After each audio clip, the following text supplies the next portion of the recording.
अपनों से धोखा खाकर और मारा जाने के बाद हमारा हीरो 20 साल बाद फ्यूचर में एक कमजोर गरीब लड़के के जिस्म में जागता है।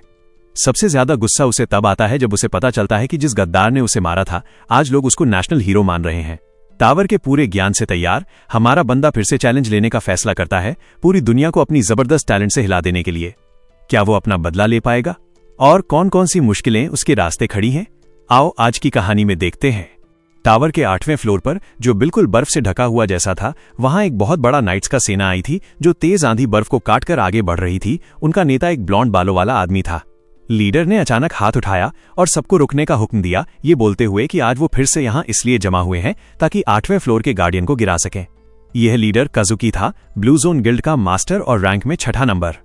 काजुकी ने अपने सोल्जर्स को सख्त वार्निंग दी कि जॉइंट रेड का मतलब ये मत समझना कि सब आसान होगा, क्योंकि अगर ये रुकावट पार न हुई तो 9वें फ्लोर तक पहुंचना सिर्फ सपना बन जाएगा।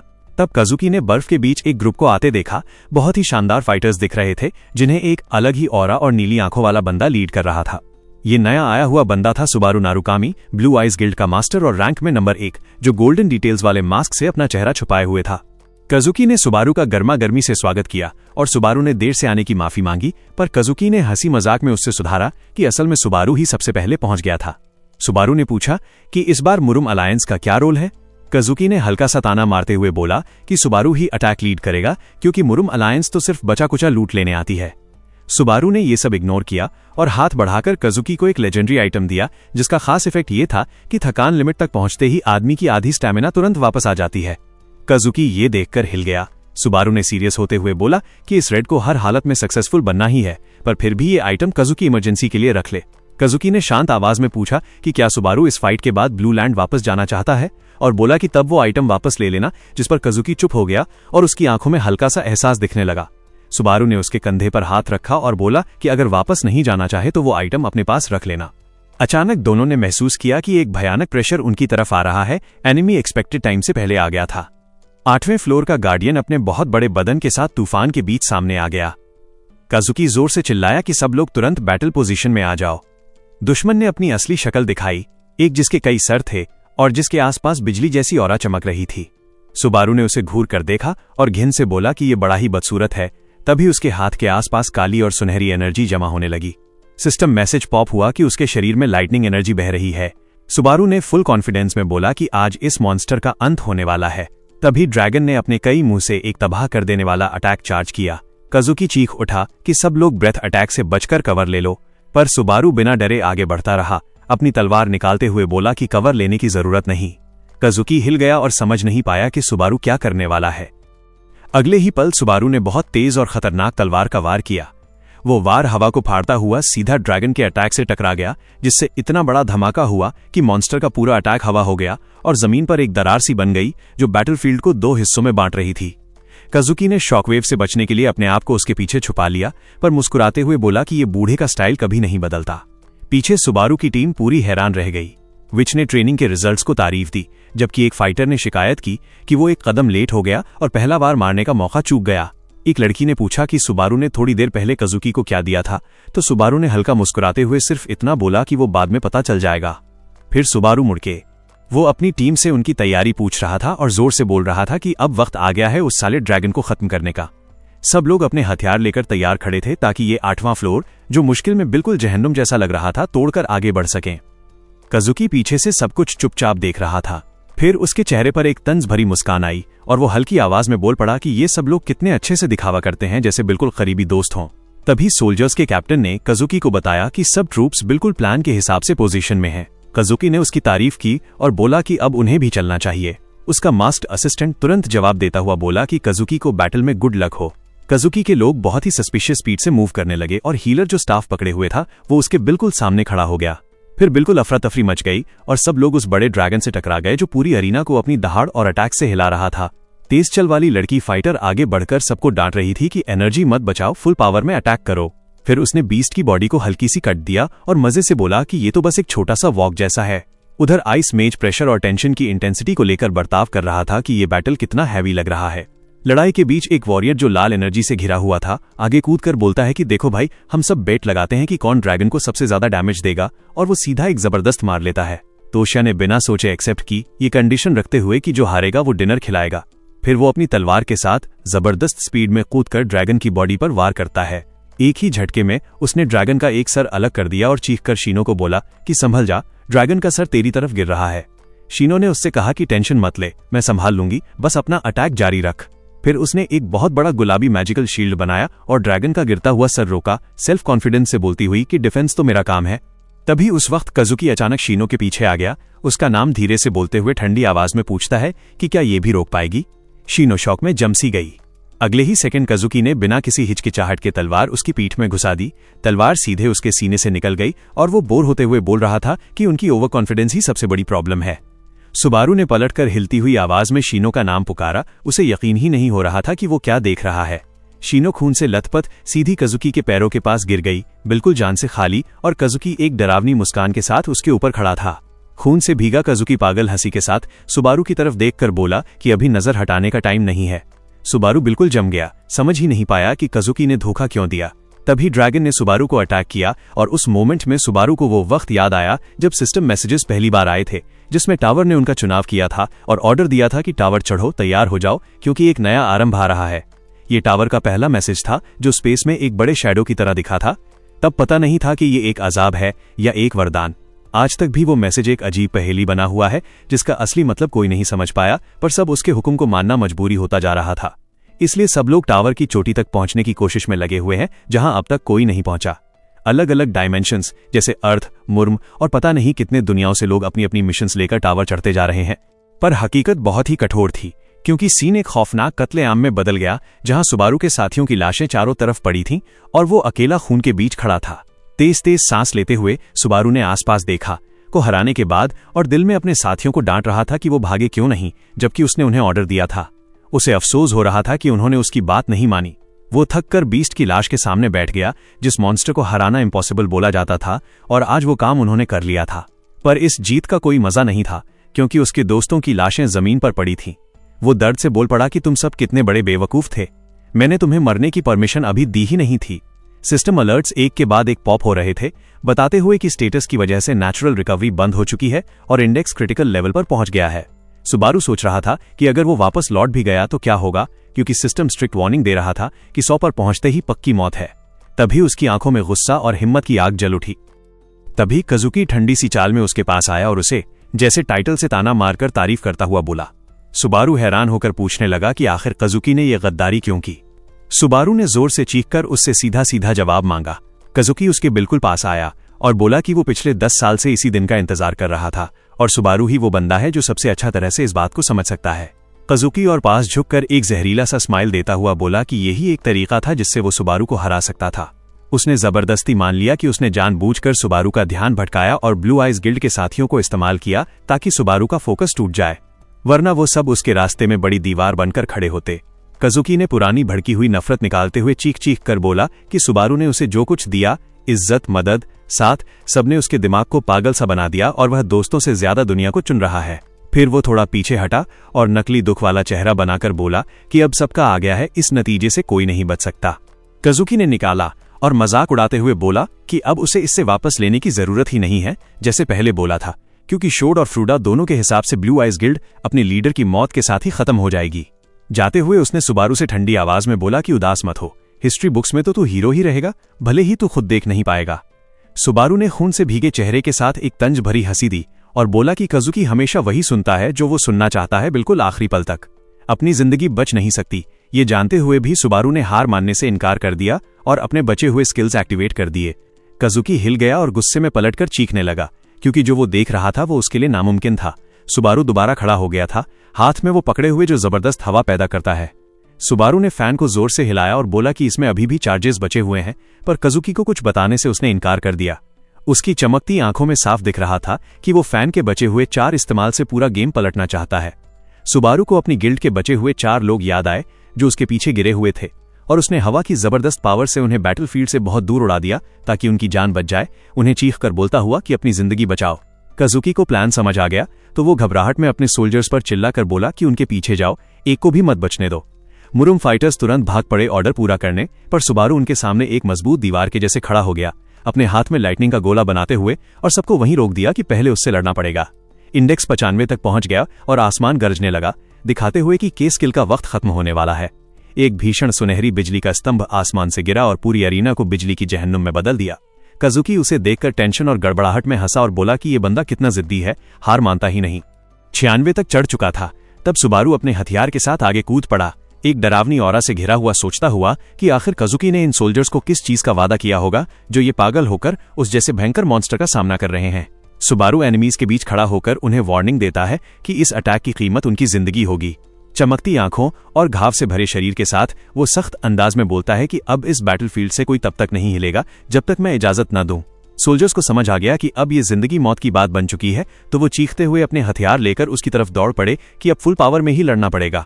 सुबारू उनके अटैक्स को बड़ी स्किल से रोक रहा था, अपनी स्पीयर से उनकी तलवारें ब्लॉक करते हुए, और खुद से बोल रहा था कि ये लोग वैसे नहीं हैं जो ऐसे ही हार जाएं। पर उसकी असली चिंता ये थी कि अगर काजुकी ने बीच में हस्तक्षेप किया तो पूरी फाइट पलट जाएगी।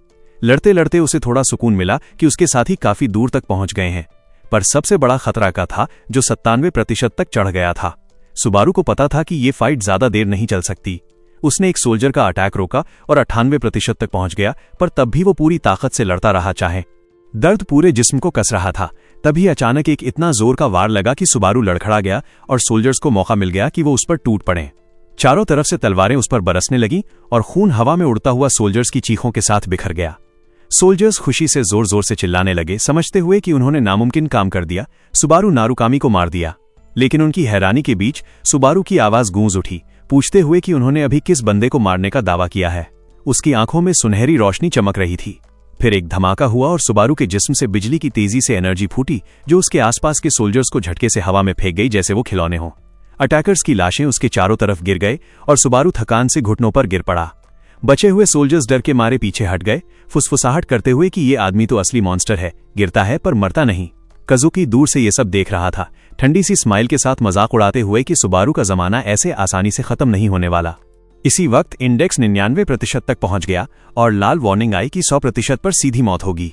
सुबारू ने अपनी बची कुची ताकत जोड़ी और काजुकी से बोला कि तुमसे ज्यादा कोई नहीं जानता कि आखिर में जीतने वाला हमेशा मैं ही होता हूं। एक जोरदार चीख के साथ अपनी जीत का ऐलान करते हुए सुबारू ने अपनी आखिरी स्पीयर फेंक दी। बिजली से घिरी हुई वो स्पीयर पागल स्पीड से होते हुए सीधा टारगेट की तरफ दौड़ी। काजुकी का जूल हाथ में पकड़े खड़ा था, पूरी तरह श्योर कि उसकी जान बची रहेगी, और उसने सुबारू को तंज भरी देनी शुरू की। लेकिन उसका मुंह तभी बंद हो गया जब स्पीयर सीधा जूल पर लगी और उसे चौकना करते हुए तोड़ दिया। उसकी बचने की पूरी प्लान एक पल में तबाह हो गया। सुबारू की होश की रोशनी धीरे धीरे धुंधली पड़ती गई, पर उसने दिल में तसल्ली से कहा कि आखिर में जीत उसकी ही हुई। चाहे उसका हाल कितना भी दर्दनाक था, चाहे वो काजुकी को गिरते हुए देख नहीं पाया, उसका आखिरी वार बिल्कुल सही जगह लगा था। अंधेरे में डूबी होशाली के बीच सुबारू ने हैरानी से सोचा कि अब उसका क्या होगा, क्या वो हमेशा के लिए इस खाली अंधेरे में अटका रहेगा। तभी एक बदबू उसकी सांसें छीनने लगी और एक अजीब सी आवाज उसके कानों में गई। उसने आंखें खोली तो अपने आप को एक गंदे मेटल के अंदर पड़ा हुआ पाया, एक गंदगी से भरी गली में। डर के मारे पूछने लगा, क्या ये जहन्नुम है? उसके सामने एक ब्लू स्टेटस स्क्रीन आई जिसमें लिखा था सुबारू होसोए 1। वो उसे देखकर बिल्कुल शॉक में जम सा गया। तभी कुछ यादें उभरने लगी। कुछ लड़के उसका मजाक उड़ा रहे थे, कहते हुए कि वो एक है जिसके बहुत ही कमजोर हैं। उनके लिए ये बात बड़ा अपमान था और वो उसे तुच्छ नजर से देखते हुए उसका मजाक उड़ा रहे थे, याद दिलाते हुए कि कम से कम लेजेंडरी सुबारू नारुकामी का आधा बंदा बनने की कोशिश तो कर ले, जो 20 साल पहले था। सुबारू हिल गया जब उसके दिमाग में एक आवाज घूमी जो उसकी 20 साल पहले वाली मौत का जिक्र कर रही थी। वो पास के शीशे में अपना चेहरा देखने लगा और शौक से समझ गया कि ये जिस्म उसका असली जिस्म नहीं है। डर और भरोसा न करने वाली हालत में उसने सोचा कि क्या वो कोई बुरा सपना देख रहा है। फिर घबराकर वो से छलांग लगाकर बाहर निकला और जमीन पर गिर गया, जोर जोर से सांस लेता हुआ। उसने देखा कि उसके पास एक टैबलेट डिवाइस पड़ा हुआ है। उसने समझा कि ये एक है जिससे वो ये सब समझ सकता है कि दुनिया में क्या हो रहा है, तो वो जल्दी से ब्लू आइज गिल्ड को सर्च करने लगा। रिजल्ट्स आए जिनमें ब्लू जोन को उसका सक्सेसर बताया गया, पर साथ ही सवाल उठ रहे थे कि गिल्ड इतनी कमजोर क्यों हो गई जबकि वो सुबारू नारुकामी की विल को लेकर चल रही है। न्यूज स्क्रॉल करते करते उसकी नजर एक स्टेटमेंट पर गई जो गिल्ड मास्टर काजुकी ने दिया था, कहता हुआ कि वो आने वाले टूर्नामेंट में जीत जाएगा। सुबारू बोल पड़ा कि ये तो नामुमकिन है। उसने फोटो देखी जिसमें काजुकी का काफी बूढ़ा हो चुका चेहरा था, एक लगा हुआ। वो हिल गया समझकर कि वो गद्दार उस जंग में मरा ही नहीं। तभी उसकी यादें उसे वापस ले गईं एक रात की तरफ, जब वो काजुकी के साथ एक बिल्डिंग की छत पर बैठा था और काजुकी उसे बता रहा था कि वो शुरुआत से दुश्मन नहीं थे और उसकी दिल की इच्छा थी कि वो ब्लू आइज गिल्ड छोड़ दे। सुबारू उस फैसले से हैरान था, खासकर जब काजुकी ने उससे कहा कि वो बाकी लोगों को उसकी तरफ से ये बात बता दे। सुबारू उसे अपना करीबी दोस्त मानता था, पर काजुकी ने सिर्फ इतना कहा कि वो बाद में सब समझ जाएगा। और तब काजुकी ने वादा किया था कि चाहे वो चला भी जाए, सुबारू का साया बनकर हमेशा उसके पीछे खड़ा रहेगा। लेकिन किस्मत का मजाक देखो, सालों बाद काजुकी ने एक गिल्ड खड़ी की। सुबारू वापस रियलिटी में आया और थोड़ा सार्कास्टिक तरीके से सोचा कि ये कैसा शैडो है जो अपने गिल्ड का नाम ब्लू जोन रख दिया, माइनस वो भी वही नाम जिसके ऊपर वो दोनों पहले मजाक करते थे। सुबारू को समझ ही नहीं आ रहा था कि ये बंदा अभी तक 20 साल बाद भी सिर्फ 9th फ्लोर पर अटका हुआ है, मतलब इतने सालों में कोई खास काम ही नहीं किया। वो सड़क पर चल रहा था और न्यूज स्क्रॉल कर रहा था, तभी सर्च एक बड़ी सी बिल्डिंग की फोटो पर रुक गई जिसके सामने लिखा था सुबारू नारुकामी मेमोरियल हॉल। ये देखते ही वो हिल पड़ा। फिर वो बिना सोचे समझे सीधा वहां पहुंच गया, क्योंकि उसे यकीन ही नहीं हो रहा था कि वो जो देख रहा है वो सच है। बिल्डिंग उसकी सोच से ज्यादा बड़ा, ज्यादा शानदार और ज्यादा रॉयल निकला। अंदर जाते ही उसने देखा कि एक बहुत बड़ी सी उसकी फोटो हॉल के बीच में लगी हुई है। ये देखकर उसके दिल में कड़वाहट भर गई कि आखिर इस तरीके से उसे याद रखने का क्या मतलब। आगे बढ़ते हुए उसने अपनी तस्वीरें, स्टैच्यूज और अलग अलग डिस्प्ले देखे और वो ये सोचने लगा कि काजुकी का असली इरादा क्या था। फिर उसके कानों में वो मीठी मीठी तारीफ वाली लाइंस पढ़ने लगी, जिसमें उसे role model, Blue Eyes Guild का हीरो और टावर के टॉप के सबसे करीब पहुंचने वाला बंदा बताया गया था। कह रहे थे कि ये जगह उसकी और उसके साथियों की यादों को हमेशा के लिए जिंदा रखने के लिए बनाई गई है। ये सब सुनकर उसके अंदर गुस्सा फिर से भड़क गया। तभी उसके सामने एक बड़े स्क्रीन पर काजुकी का ओपनिंग सेरेमनी का रिकॉर्ड चालू हो गया। काजुकी फॉर्मल सूट में नकली इज्जत वाला स्माइल देकर अनाउंस कर रहा था कि सुबारू और ब्लू आइज गिल्ड अब एग्जिस्ट नहीं करते और ब्लू जोन ही उनका असली वॉरिस है। ये सुनते ही सुबारू का पूरा जिस्म गुस्से से कांप गया और उसने चीख के बोला, जैसे काजुकी सुन सकता हो, चुप हो जा। सुबारू को काजुकी से इतनी नफरत महसूस हुई कि लगता था वो सिर्फ उसे मारना ही नहीं चाहता था, वो उसकी यादों को भी लूटकर अपना नाम बना रहा था। उसने डिसाइड किया कि वो अब काजुकी का उस झूठे हिस्ट्री को हमेशा के लिए फाड़ देगा और सच को फिर से लिखेगा। वो आगे बढ़ा और काजुकी के होलोग्राम के सामने खड़ा होकर उसे आंखों में देखते हुए बोले, जैसे कह रहा हो, अब और नहीं, मैं इस झूठ को दोबारा लिखूंगा, किसी भी हालत में तू मुझे मैनिपुलेट नहीं करेगा। जब वो ये सब सोच रहा था तभी एक छोटा सा लड़का पीछे से टकरा के गिर गया। सुबारू ने तुरंत उसे उठाया और पूछा कि ठीक हो, लेकिन जैसे ही लड़के ने अपना चेहरा उठाया, सुबारू बिल्कुल जम गया, क्योंकि बच्चे के चेहरे पर उसका पुराना मास्क था। तभी उस लड़के के माँ बाप भागते हुए आए और अपने बेटे मिनातो को चेक करने लगे। सुबारू ने उन्हें रिएश्योर किया कि बस हल्का सा टक्कर था, लेकिन उसके पैर जम गए थे, क्योंकि उसने देखा कि ये माँ बाप और उनके आसपास की पूरी भीड़, सब लोग उसका वही पुराना मास्क पहने हुए थे। वो होश हवास खोकर आसपास देखने लगा। लोग मास्क को पैरों के पास रखे हुए, हाथ में पकड़े हुए, सर झुकाए हुए खड़े थे, जैसे कोई पवित्र सेरेमनी हो। सुबारू को उस वक्त काजुकी के वो सार्कास्टिक वर्ड्स याद आ गए, चाहे तू मर भी जाए, तू हमेशा हिस्ट्री का अमर हीरो रहेगा। आज वो बात उसके सामने जिंदा होकर खड़ी थी और कितनी गंदी झूठ थी। उसकी नजर फिर एक बड़ी सी तस्वीर पर गई। उसका चेहरा, उसका मास्क और आसपास महंगे फूल और कैंडल्स लगाकर एक बड़े शोक सभा जैसा सीन बनाया गया था। ये देखकर सुबारू समझ गया कि ये सब कोई सच्चा सम्मान नहीं, ये सिर्फ काजुकी का एक ढोंग था, जिससे वो ब्लू आइज का पूरा नाम लूट रहा था। जब वो फूलों की भीड़ को देख रहा था, तब एक जाने पहचाने नीली रोशनी का छोटा सा झलक उसके नजर में आया। सुबारू बिना सोचे समझे भीड़ को जोर से धक्का देकर आगे बढ़ने लगा। लोग चीखते रहे कि संभल के जाओ, रुक जाओ, बट सुबारू किसी की नहीं सुन रहा था। आखिर वो आगे की लाइन तक पहुंच गया। वो घुटनों के बल झुककर ऑल्टर के पास गया, फूलों को हटाया और एक खास नीला फूल उठाया जिसमें हल्की सी ब्लू एनर्जी चमक रही थी। उसने उसे देख के धीरे से कहा, शिगुरु आसागिरी। उसी वक्त थोड़ा दूर एक बिल्डिंग की छत पर दो लोग भीड़ को देख रहे थे। उनमें से शिगुर ने धीरे सांस छोड़ी और बोला कि इस साल भी बिना किसी मुश्किल के काम निपट गया। उसका साथी थोड़ा चिढ़ा हुआ बोला कि ये दोनों कितने केयरलेस हैं, अगर थोड़ी सी भी देर हो जाती तो ब्लू जोन गिल्ड के लोगों से टकराव हो जाता। साथी ने थक कर पूछा कि ये रिस्क हर साल क्यों उठाना पड़ता है, हर साल आकर फूल चढ़ाना जरूरी क्यों, इमरजेंसी के केस के लिए। शिगुरु नीचे देखते हुए अपनी सीधी सी उम्मीद बोल रहा था कि कभी न कभी सुबारू उसके दिए हुए फूल नोटिस करेगा। उसके साथ वाली ने इस बात पे डाउट किया और सीरियसली पूछा कि क्या उसे सच में लगता है कि सुबारू अभी जिंदा है। तो उसने जवाब दिया कि जब तक उसने अपनी आंखों से सुबारू की लाश नहीं देखी, वो उसकी मौत नहीं मान सकता। लड़की ने दर्द भरी रियलिटी के साथ बोला कि अगर वो जिंदा होता तो काजुकी उन्हें पहले ही ढूंढ लेता, और गुस्से में ये भी बोला कि अगर सुबारू जिंदा होता तो वो उन्हें 20 साल तक ऐसे वेट और देखते रहने के लिए कभी नहीं छोड़ता। तब सुबारू बिल्डिंग से जल्दी बाहर निकला, हाथ में फूल पकड़े हुए हाँप रहा था और अब उसे पूरा यकीन हो चुका था कि शिगुर अभी भी जिंदा है। सीन बदलकर सुबारू के छोटे और उदास कमरे में आता है, जहां वो बेड पर बैठकर अपना टैबलेट स्क्रॉल कर रहा था और जिस बॉडी में वो आया था उस बंदे की गरीबी का मजाक उड़ा रहा था। सर्च रिजल्ट्स में ब्लू आइज गिल्ड का कोई भी निशान नहीं मिला, लेकिन उसके सामने रखा फूल शिगुर के जिंदा होने का जिंदा सबूत था। उसने समझा कि शिगुर जिंदा है, बस पिछले 20 साल से छुपकर और अंडरकवर जी रहा है।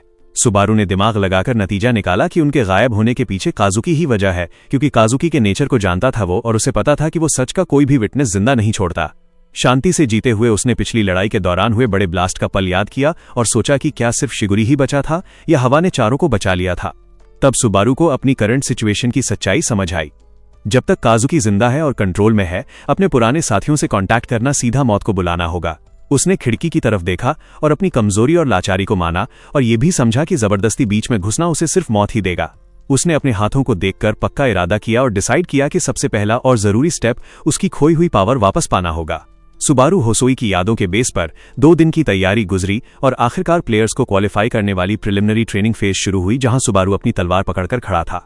उसने ब्लेड को पूरे फोकस और पक्के इरादे के साथ देखा और खुद से बोला कि जिंदा रहना ही उसका इकलौता गोल है। जब तक सब जिंदा हैं, दोबारा मिलना कभी भी मुमकिन है। सीन टेस्ट हॉल में शिफ्ट होता है, जो एक शानदार रोमन एम्फीथिएटर जैसा लग रहा था, जहां बड़ा सा सुपरवाइजर हुगा सख्त और बोर नजरों से पार्टिसिपेंट्स को देख रहा था। एक पार्टिसिपेंट मॉन्स्टर को मारने के बाद बुरी तरह हाँप रहा था, तो हुगा ने ठंडे टोन में बोला कि वो मुश्किल से सक्सीड हुआ है, लेकिन अभी सब खत्म नहीं हुआ। सुपरवाइजर ने उससे पूछा कि क्या वो नेक्स्ट स्टेप ट्राई करना चाहता है, जब वो थकान से हाँप रहा था। तब एक सिस्टम विंडो आई जिसमें बताया गया कि हर एक्स्ट्रा स्टेप के साथ गॉब्लिन्स की गिनती एक बढ़ती है और रिवॉर्ड भी बढ़ता है, जिससे पार्टिसिपेंट डर गया। उसने पीछे हटकर चीखते हुए सीधा मना कर दिया, क्योंकि एक साथ 3 गॉब्लिन्स का सामना करना उसके लिए पूरी पागलपन वाली बात थी। हुगा उसकी चीखने से इरिटेट हो गया और उसे फेल करने की धमकी दी। इस पर पार्टिसिपेंट ने भीख मांगी और बोला कि करंट स्टेज में वो पक्का सक्सीड हो चुका है। हुगा ने गॉब्लिन की लाशों को गंदी नजर से देखा और बोला कि लेवल इतना लो हो गया है कि उसे ऐसे कमजोर बंदे को पास करना पड़ रहा है। उसने अपने दिमाग में आइजैक वॉन रेनहार्ट की परफॉर्मेंस याद की, जो 20th स्टेज तक पहुंच गया था, और नोट किया कि पूरे ग्रुप में वही इकलौता है जिसमें थोड़ा पोटेंशियल दिख रहा है। उसने अपने टैबलेट को गहरी निराशा के साथ देखा और बोला कि इस ट्रेनिंग के स्टैंडर्ड्स बिल्कुल बर्बाद हो चुके हैं और रिक्रूट्स की क्वालिटी बिल्कुल नीचे गिर चुकी है। अचानक पास आते कदमों की आवाज से उसका ध्यान गया और उसने देखा कि सुबारू धीरे धीरे आगे बढ़ रहा है। तो उसने अपने आप से ही कमेंट किया कि इस बंदे के नाम का बोझ उसकी शक्ल से बिल्कुल मैच नहीं करता। हुगा ने सुबारू से शक भरे टोन में उसकी सक्सेस की क्षमता पर सवाल उठाया, लेकिन सुबारू ने शांत तरीके से बस हाँ कर दी। और जैसे ही 2 गॉब्लिन्स जनरेट होने का नोटिफिकेशन आया, हुगा टेस्ट शुरू करने का सेंटेंस पूरा भी नहीं कर पाया था कि उसने अपने पास हवा का तेज झटका महसूस किया। सुपरवाइजर हैरानी से राइट तरफ मुड़ा और सोचा कि क्या कुछ अभी उड़कर उसके पास से गुजरा है। सुबारू खून के बीच खड़ा एक कॉन्फिडेंट स्माइल के साथ था और खुद से कंफर्म कर रहा था कि 2 दिन इस बॉडी की लिमिट टेस्ट करना बिल्कुल सही डिसीजन था। उसने डिस्कवर किया था कि जिस बॉडी में वो जगह है उसमें उम्मीद से कहीं ज्यादा खास एबिलिटीज हैं। सिस्टम ने उससे नेक्स्ट चैलेंज के बारे में पूछा और उसने बिना सोचे तुरंत हाँ कर दी, ये बोलते हुए कि उसे जल्दी है, क्योंकि टाइम वेस्ट करने का बिल्कुल भी वक्त नहीं है। हुगा शॉक में मुंह खोल के देख रहा था जब उसने गॉब्लिन्स के सर हवा में उड़ते देखे। पूरा अरीना कटे फटे मॉन्स्टर्स की लाशों से भर गया और सुपरवाइजर हैरानी में सोचने लगा कि आखिर उसके सामने हो क्या रहा है। वो सुबारू के मूवमेंट्स को बहुत ध्यान से एनालाइज करने लगा और उसे समझ आया कि सुबारू तलवार बिना सोचे समझे नहीं चला रहा, बल्कि अटैक करने से पहले दुश्मन के मूव्स को 2 या 3 स्टेप आगे से पढ़ रहा है। हुगा को एहसास हुआ कि ये स्किल सिर्फ फेंसिंग तक सीमित नहीं है, और दिल ही दिल में उसने मान लिया कि वो खुद भी इतनी एग्जैक्ट प्रिसीजन के साथ मूव्स नहीं कर सकता। हुगा ने सुबारू के कॉन्फिडेंट स्माइल वाले चेहरे को देखा और धीरे से बोला कि ये लेवल तब तक मुमकिन नहीं है जब तक ये बंदा खुद सुबारू नारुकामी का अवतार न हो। सुबारू ठंडे दिमाग और गजब स्पीड के साथ गॉब्लिन्स का कत्ल करता रहा, हर तरफ खून उड़ रहा था। तब एक सिस्टम नोटिफिकेशन आई जिसमें बताया गया कि 49th स्टेज क्लियर हो चुका है और फाइनल बॉस चैलेंज कंफर्म करने को पूछा गया। सुबारू की आंखें चमक उठीं, उसने चेहरे का पसीना पोंछा और बिल्कुल कैजुअली चैलेंज एक्सेप्ट कर लिया। अचानक जमीन फट गई और एक बहुत बड़ा हाथ बाहर निकला, फ्लोर तोड़ता हुआ, बॉस के आने का ऐलान करता हुआ, और चट्टानें हर तरफ उड़ने लगीं। सुपरवाइजर हुगा घबराकर चीखने लगा। सुबारू को रोकने की कोशिश करते हुए उसे बेवकूफ बोलता रहा और याद दिलाता रहा कि वो असली नारुकामी नहीं है जो ऐसा कुछ कर सके। उसने सख्त आवाज में वार्निंग दी कि अगर अपनी जान प्यारी है तो आगे मत बढ़ो। इसी बीच सुबारू पूरी तरह जमकर बैटलफील्ड के बीच खड़ा था, जहां हर तरफ गॉब्लिन्स भरे हुए थे और सामने उनका बहुत बड़ा लीडर खड़ा था। गॉब्लिन किंग अपनी भयानक ऑरा के साथ सामने आया, पिछले 49 स्टेजेस में हुए सैक्रिफाइसेस को महसूस करके गुस्से से जल रहा था। हुगा अपनी बेचैन चीखें जारी रखता है, सुबारू से मांग करता है कि देर होने से पहले सरेंडर कर दे और कहता है कि इस लेवल पर गॉब्लिन किंग से लड़ना सीधा पागलपन है। सुपरवाइजर के लिए ये पूरा सीन एक सुइसाइड मिशन था। वो जोर देकर बोलता है कि चाहे प्लेयर कितना भी स्किल्ड हो, वो अपने और मॉन्स्टर के बीच के भारी फिजिकल स्टैट्स के गैप को कभी पार नहीं कर सकता। सुबारू ये बात अच्छे से जानता था और उसे पता था कि उसके करंट स्टैट्स मॉन्स्टर के सख्त बॉडी को कोई खास नुकसान नहीं पहुंचा पाएंगे। फिर भी सुबारू पीछे हटने से मना कर देता है और अचानक अपनी तलवार हाथ से छोड़ देता है, उसे जमीन पर गिरने देता है। हुगा पागल हो जाता है सुबारू को अपना अकेला वेपन छोड़ते देखकर और हैरानी से सोचता है कि क्या ये बंदा पूरी तरह से दिमाग खो चुका है। तब वो दरिंदा एक जबरदस्त अटैक के साथ झपटा, लेकिन सुबारू ने शुरू से ही अरीना में कुछ अजीब नोटिस कर लिया था और उसे अपना फायदा बनाने का फैसला कर चुका था। बॉस अचानक रुक जाता है जब उसे महसूस होता है कि एक सुई उसकी टांग में घुस चुकी है। सुबारू जमीन पर घुटनों के बल बैठा हुआ दिखाई देता है, हाथ में तेज सुइयों का सेट पकड़े हुए, और तंज भरी मुस्कान के साथ मॉन्स्टर से पूछता है कि क्या वो हैरान है। सुबारू मॉन्स्टर को शर्त लगाने की पेशकश करता है कि पहले कौन गिरेगा, और धमकी देता है कि वो उसे छूने से पहले ही उससे छलनी बिल्कुल मधुमक्खी के छत्ते जैसा बना देगा। नीली एनर्जी से भरी नजरों के साथ सुबारू अपनी धमकी पूरी करने के लिए तैयार हो जाता है।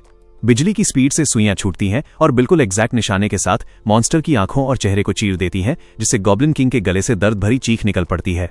अंधा हो चुका मॉन्स्टर गुस्से से पागल हो जाता है और अपनी बड़ी कुल्हाड़ी को बिना देखे जमीन पर हर तरफ पटकता है, जबकि सुबारू फुर्ती से उसके आसपास घूमता रहता है और हर वार से बच जाता है।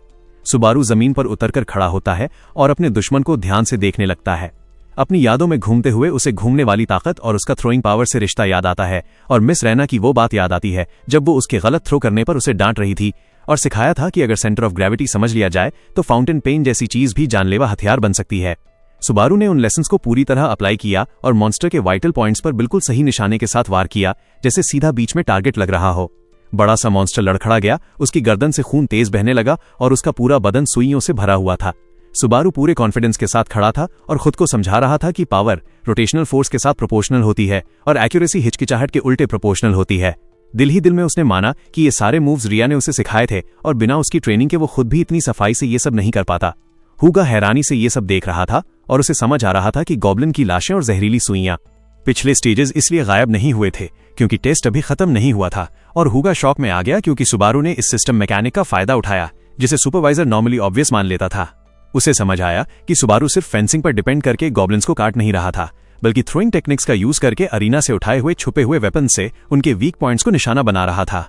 हुगा के चेहरे से पसीना बहने लगा जब उसने सुबारू को जीनियस कहा, फिर खुद को सुधारा और सोचा कि जीनियस शब्द भी काफी नहीं है जो उसने अभी देखा। जब गॉब्लिन किंग अपनी आखिरी सांसें ले रहा था तब उसका बहुत बड़ा शरीर एक भारी आवाज के साथ गिर पड़ा, लड़ाई के खत्म होने का ऐलान करते हुए, और इसी बीच सुबारू बिल्कुल शांत तरीके से आगे बढ़ा और अपनी तलवार उठा ली। सुबारू गॉब्लिन किंग की बेजान लाश के सामने खड़ा हुआ और शांति से बोला कि उसके दिल में उसके लिए कोई दुश्मनी नहीं है, और फिर उसे पूरी तरह खत्म कर दिया। तब सिस्टम मैसेजेस आए जिन्होंने बॉस की हार और ट्यूटोरियल प्रोग्राम का 50th स्टेज पहली बार क्लियर होने का ऐलान किया। सुबारू ने अपने माथे से पसीना पोंछा और शिकायत की कि इतने हाई लेवल मॉन्स्टर को ट्रेनिंग स्टेज में डालना कितना जालिम है, चाहे ये सिर्फ ट्यूटोरियल प्रोग्राम ही क्यों ना हो।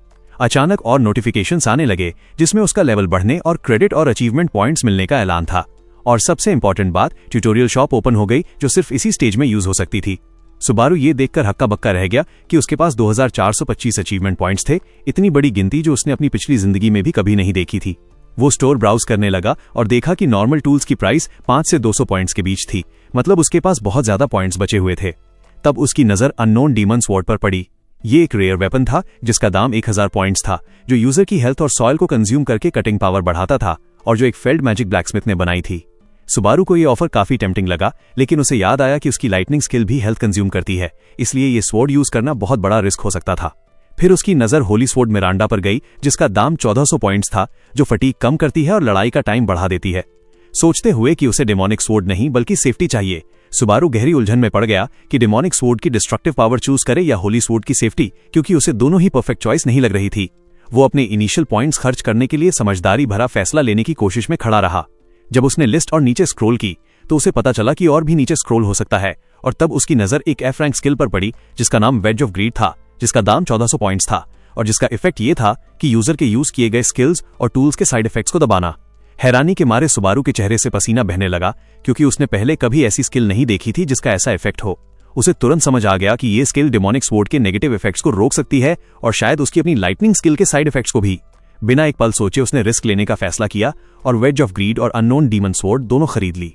अपने ज्यादातर पॉइंट्स खर्च करके उसने डेमोनिक स्वॉर्ड समन की और टेस्ट की, और पाया कि स्किल और वेपन के बीच की सिनर्जी बिल्कुल परफेक्ट है जैसे उसने सोचा था, और उसे सिर्फ एक स्किल पर डिपेंड करने से काफी बेहतर लगा। सुपरवाइजर हुगा ने बीच में टोककर उसकी चॉइस और आइटम कंपैटिबिलिटी की तारीफ की, लेकिन साथ ही ये भी बोला कि सुपरवाइजर होने के नाते वो इस चॉइस को समझ नहीं पा रहा। हुगा ने क्यूरियोसिटी से पूछा कि उसने वो खास स्किल क्यों चुनी, क्योंकि उसके हिसाब से वो बेकार और इनइफेक्टिव थी। सुबारू ने बोर होते हुए सांस भरी और पूछा कि क्या वो हर छोटी डिटेल एक्सप्लेन करे। सुबारू के टोन से हुगा गुस्सा हो गया तो सुबारू कांप गया, डर का नाटक करते हुए माफी मांगी और बोला कि फॉर्मल तरीके से बात करना मुश्किल होता है। हुगा थोड़ा शांत हो गया और सोचा कि एग्जाम के बाद थकान की वजह से सुबारू ऐसा बिहेव कर रहा है और बोला कि इस बार वो बात जाने देगा। सुबारू ने उस बूढ़े सुपरवाइजर को देखा और अपनी यादें याद करते हुए समझा कि पास्ट का वो नाक बहने वाला बच्चा आज एग्जाम का सुपरवाइजर बन चुका है। उसी वक्त उसे याद आया कि एक टाइम पर हुगा नाम का एक लड़का शिली के पास आया था, बोलता हुआ कि वो सुबारू का फैन है और उससे ऑटोग्राफ मांगा था। सुबारू ने माफी मांगी कि उसके पास कोई सिग्नेचर नहीं है, तो उस लड़के ने सिर्फ अपना नाम लिखने को कहा जो सुबारू ने लिख दिया। हुगा ने उस मौके का फायदा उठाकर अपने टाइम के मुकाबले आज की जनरेशन के मॉरल्स पर लेक्चर शुरू कर दिया, यूथ को एरोगेंट बताते हुए, जबकि सुबारू सोच रहा था कि टाइम बदल चुका है, बिल्कुल वैसे ही जैसे सर पर बचे हुए बालों की गिनती भी बदल चुकी है। सुपरवाइजर के दिमाग का फ्यूज उड़ गया। हुगा गुस्से से पागल हो गया जब सुबारू बिना पिछला सवाल का जवाब दिए चला गया, एग्जाम कॉन्फिडेंशियलिटी का बहाना बनाकर। सुपरवाइजर उस पर इल्जाम लगाता रहा कि वो इंटरनेट से ऊपर ऊपर की जानकारी लेकर आया है। हुगा उसके पीछे चीखता रहा, धमकी देता हुआ कि वो खुद उसे तमीज सिखाएगा। फिर उसने सिचुएशन संभालने की कोशिश की और सुबारू को चिवलरी गिल्ड ज्वाइन करने का ऑफर दिया, लेकिन सुबारू ने हाथ हिलाते हुए तुरंत और सीधा मना कर दिया। हुगा इस बात से हक्का बक्का रह गया कि एक सुपरवाइजर के रिक्रूट करने की कोशिश को किसी ने इतनी सीधी तरह रिजेक्ट कर दिया, और उसके सामने एक सिस्टम विंडो आ गई जिसमें पूछा गया कि क्या वो सेकंड फ्लोर पर जाना चाहता है। सुपरवाइजर हुगा ने सुबारू को पकड़ने की कोशिश की, उसे रुकने के लिए चीखता रहा, लेकिन सुबारू ने उसे पूरी तरह इग्नोर किया और गायब हो गया, बूढ़े को कंफ्यूजन में छोड़कर।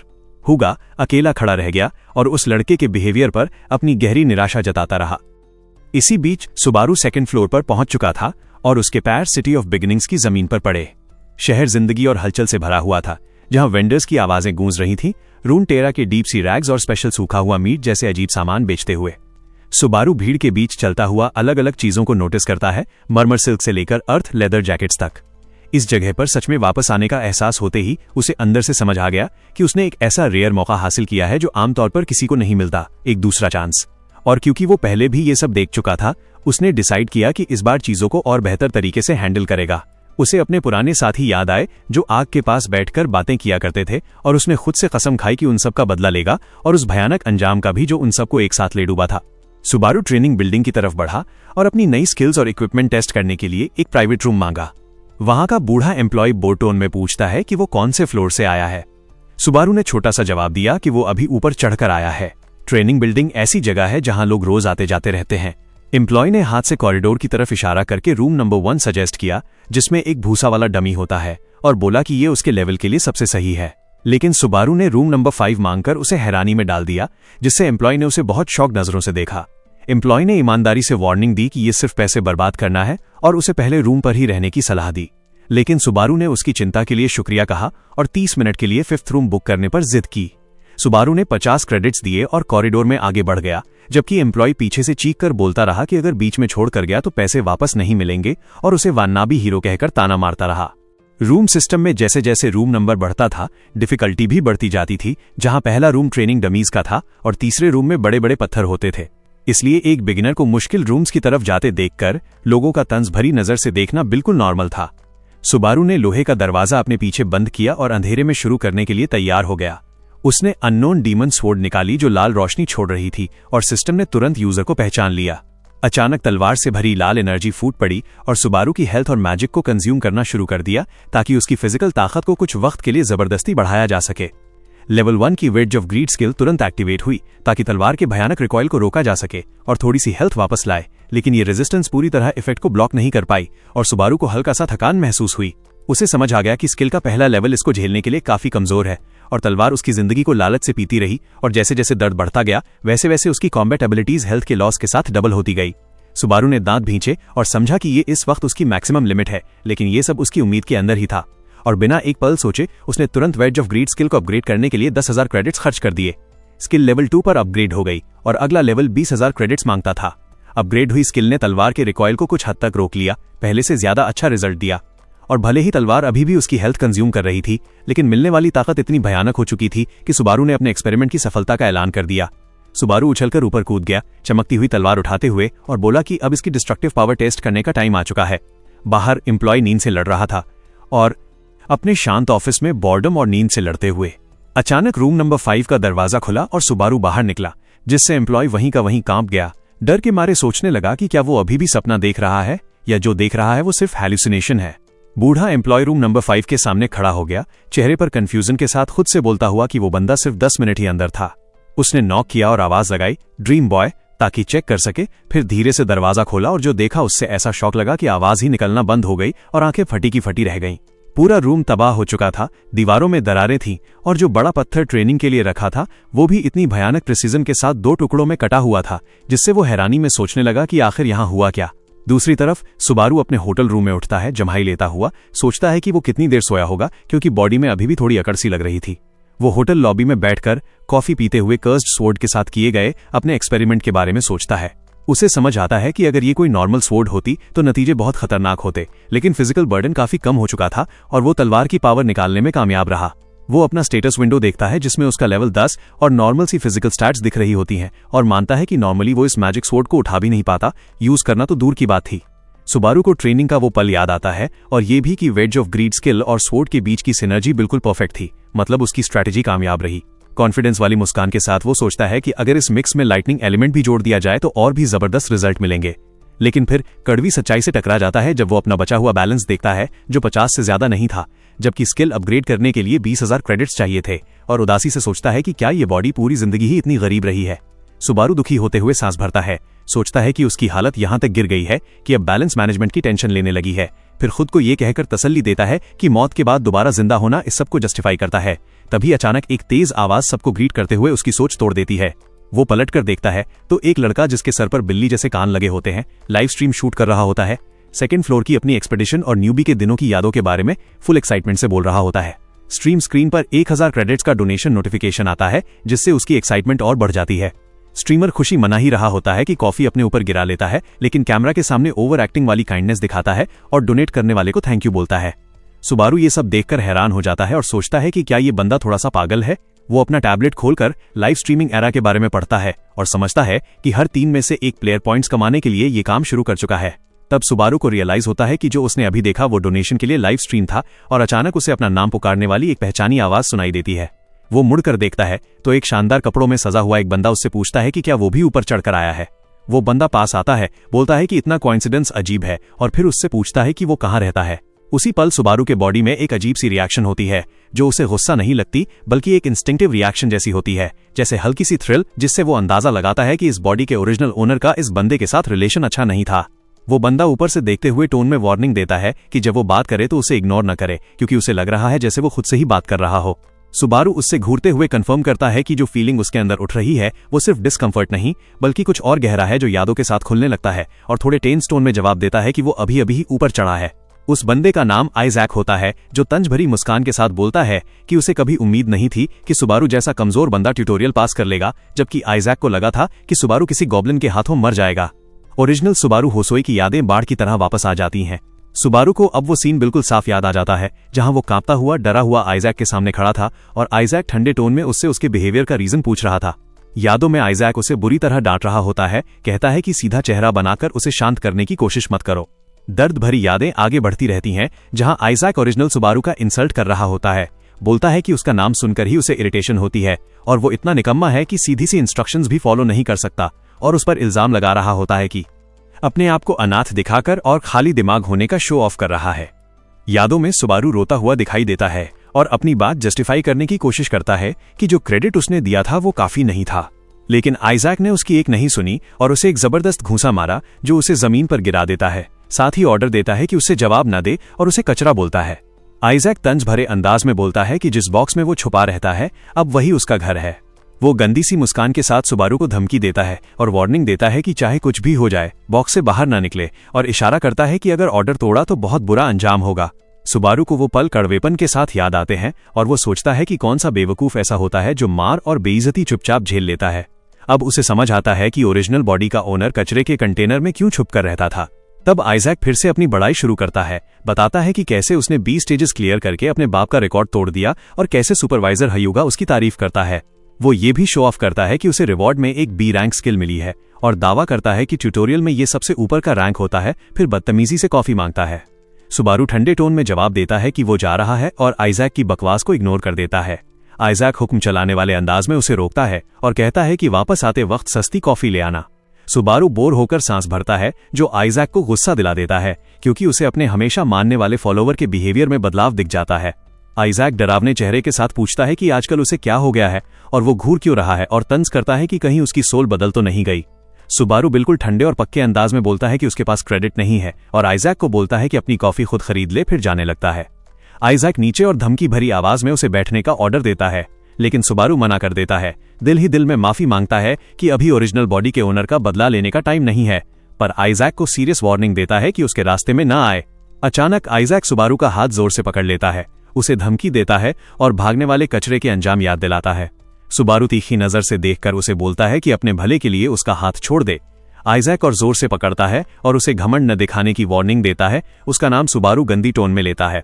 सुबारू को समझ आ जाता है कि भीड़ भरी जगह पर हंगामा करना उसके फायदे में नहीं होगा।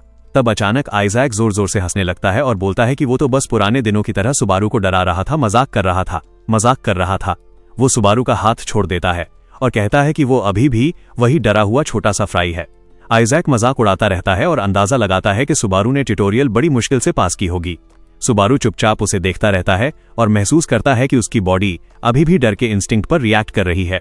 आइजैक पास आता है और गंदी नजर से पूछता है कि क्या वो उससे लड़ने का सोच रहा है। फिर अपने बाप के इन्फ्लुएंस का जिक्र करता है और बोलता है कि वो उसे चुपचाप गायब भी करवा सकता है। आइजैक घमंडी हंसी के साथ वहां से चला जाता है और अपने माई फ्रेंड को संभल कर रहने की सलाह देता है। सुबारू गुस्से से उबलता हुआ वहीं खड़ा रहता है और माई फ्रेंड शब्द को तंज और कड़वाहट के साथ दोहराता है। सीन बदलकर टावर के ग्रोथ सिस्टम को समझाता है, जिसमें दो मेन तरीके बताए जाते हैं। पहला तरीका वर्चुअल स्पेस में टावर ट्रायल्स क्लियर करना होता है, जहां प्लेयर्स रिलेटिवली सेफ रहकर पावर और रिवॉर्ड्स हासिल करते हैं और हारने पर सिर्फ क्रेडिट और प्रोग्रेस का लॉस होता है, असली मौत का खतरा नहीं होता।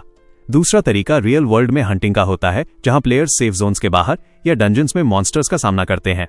हंटिंग से ग्रोथ काफी तेज होती है, लेकिन रिस्क बिल्कुल असली और जानलेवा होता है। हंटिंग ग्राउंड्स में मौत का मतलब होती है असली और फाइनल डेथ, जहां मॉन्स्टर्स बिना रहम के प्लेयर्स को खा जाते हैं। इसी वजह से ज्यादातर प्लेयर्स अपनी जान के डर से हंटिंग से दूर रहते हैं और वर्चुअल सेफ्टी को चूज करते हैं। इसी बीच अंधेरा और डरावना ऑक नेस्ट का एंट्रेंस दिखाया जाता है। चाहे रियल वर्ल्ड हंटिंग ग्रोथ के लिए फास्ट हो, लेकिन वो बहुत ज्यादा खतरनाक होती है। सुबारू एक बड़े मॉन्स्टर की लाश के सामने थका हुआ बैठा होता है और समझ जाता है कि सेफ्टी का मतलब स्लो प्रोग्रेस है और डेंजर का मतलब स्पीड। वो मरे हुए मॉन्स्टर को थकी हुई मुस्कान के साथ देखकर इस कड़वी सच्चाई को खुद के लिए कंफर्म करता है। फिर वो अपना टैबलेट निकालकर न्यूज चेक करता है और शॉक हो जाता है जब वो किसी को अपनी नकल करते हुए लाइव स्ट्रीम में देखता है। वो नकली बंदा उस जैसा मास्क पहने होता है और 80,000 से ज्यादा फॉलोअर्स को ग्रीट करता हुआ थर्ड फ्लोर चैलेंज का ऐलान कर रहा होता है। सुबारू को अपने नाम और मास्क का फायदा उठाने वाले इतने सारे कॉपीकैट्स देखकर घिन महसूस होती है। अचानक स्ट्रीम पर एक नया मिशन आता है जिसका टाइटल होता है नारुकामी सुबारू एक बेवकूफ है और उसका रिवॉर्ड होता है 20,000 क्रेडिट्स। वो नकली बंदा खुशी और शुक्रिया के साथ तुरंत मिशन एक्सेप्ट कर लेता है। इसके बाद और भी बेकार पर पैसे वाला मिशंस आते हैं, जैसे लोनली वॉलेट और आइडल ऑफ बॉल्डनेस, जिनमें बहुत ज्यादा पैसा मिल रहा होता है, जिसे देखकर सुबारू स्क्रीन को घूरते हुए हैरान रह जाता है। वो इम्पोस्टर अपने सपोर्टर्स को फुल एक्साइटमेंट के साथ थैंक यू बोलता है और प्रॉमिस करता है कि उनकी हर डिमांड पूरी करेगा। सुबारू कड़वाहट के साथ कंपेयर करता है कि कैसे वो नकली बंदा बस स्ट्रीमिंग करके आराम से पैसा कमा रहा है और यहाँ वो खुद अपनी जान रिस्क में डालकर मॉन्स्टर्स मार रहा है। सुबारू अपना बेकार सा बैलेंस देखता है जो 50 क्रेडिट से ज्यादा नहीं था और उस क्लाउन जैसे बंदे के ह्यूज प्रॉफिट को देखकर अफसोस करता है। वो उदास सा साइन लेता है और डिसाइड करता है कि वापस काम पर लगना पड़ेगा, क्योंकि लड़ने के अलावा उसके पास कोई चॉइस नहीं है। वो अपनी खून से भरी तलवार निकालता है और नए मॉन्स्टर्स का सामना करने के लिए रेडी हो जाता है। गुस्से में भरे हुए ऑक्स का एक नया ग्रुप सामने आता है और सुबारू सीधा उनकी तरफ दौड़ पड़ता है। अचानक एरिया बॉस ऑक जनरल अपनी भयानक ऑर्डर के साथ सामने आ जाता है। सुबारू बॉस और उसके गार्ड्स के सामने जमकर खड़ा हो जाता है। उनका मजाक उड़ाता है कि इस बार उनके पास जहरीली सुई नहीं है और कहता है कि आज उसके पास उनके लिए और भी बेहतर चीज है। Subaru wage of greed skill use करता है, अपनी हेल्थ एब्जॉर्ब करके पावर बढ़ाता है और पागल सी मुस्कान के साथ बोलता है कि वो बिजी है और उसके पास टाइम नहीं है। वो ऊपर जंप करता है और एक ऑर्क के सर को पैर से कुचल देता है, जिससे उसकी थोड़ी हेल्थ और मेंटल एनर्जी वापस आ जाती है। फिर वो अजीब सी स्पीड से आगे बढ़ता है, दुश्मनों की लाइन काटता हुआ निकल जाता है, ऑर्क जनरल के ऊपर से जंप करता है और फिनिशिंग ब्लो के लिए रेडी होता है और एक ही तलवार के वार में बॉस को खत्म कर देता है। तुरंत डंजन क्लियर होने का नोटिफिकेशन आता है जब सुबारू लाशों के बीच जीत के साथ खड़ा होता है। बाद में वो अपना पुराना मास्क निकालता है और उसे गौर से देखता है और डिसाइड करता है कि उसे मजबूरन दोबारा पहनना पड़ेगा। वो मिरर के सामने खड़ा होता है मास्क पहने हुए। स्ट्रीमर्स पैसा कैसे कमाते हैं ये अच्छे से समझने के बाद वो डिसाइड करता है कि अगर ये सब करेगा तो अपने तरीके से और पूरी ताकत के साथ करेगा। कॉन्फिडेंट टोन में बोलता है कि वही असली ओरिजिनल है। फिर वो एक लाइव स्ट्रीम स्टार्ट करता है जिसका टाइटल होता है नारुकामी सुबारू, और ये चीज सुतिन एंटरटेनमेंट कंपनी के हेडक्वार्टर्स में हंगामा मचा देती है। वहां एक फीमेल एम्प्लॉय गुस्से के साथ स्ट्रीम देख रही होती है, लेकिन अचानक शॉक में चीख पड़ती है। उसकी कलीग भाग कर आती है और पूछती है क्या हुआ, जबकि वो हैरानी से स्क्रीन की तरफ उंगली दिखा रही होती है। वो एम्प्लॉय चीख रही होती है, गालियां दे रही होती है और भरोसा नहीं कर पा रही होती कि किसी ने एक ऐसा लगभग इम्पॉसिबल मिशन कंप्लीट कर दिया है जो सिर्फ 5 लोग ही कर पाए थे। उसकी कलीग उसे शांत करने की कोशिश करता है और सेल्फ सेंसरशिप सिस्टम याद दिलाता है जो गंदी लैंग्वेज पर फाइन लगाता है और पूछता है कि ये बंदा कौन है। वो अभी भी शॉक में होते हुए जवाब देती है कि नाम सुबोबिकी है, जिससे उसका कलीग सोचने लगता है कि क्या ये भी कोई और इम्पोस्टर है या कोई नया मिक्स। तब वो एम्प्लॉय बताती है कि क्योंकि असली सुबारू गायब है, इसलिए जो सबसे स्ट्रॉन्ग कॉन्सेप्ट है वही ओरिजिनल के सबसे करीब होता है। ब्रॉडकास्टिंग कंपनी के ऑफिस में एम्प्लॉय हत्सुका थकी हुई आवाज में बड़बड़ा रही होती है कि कितने सारे लोग सुबारू नारुकामी बनकर घूम रहे हैं।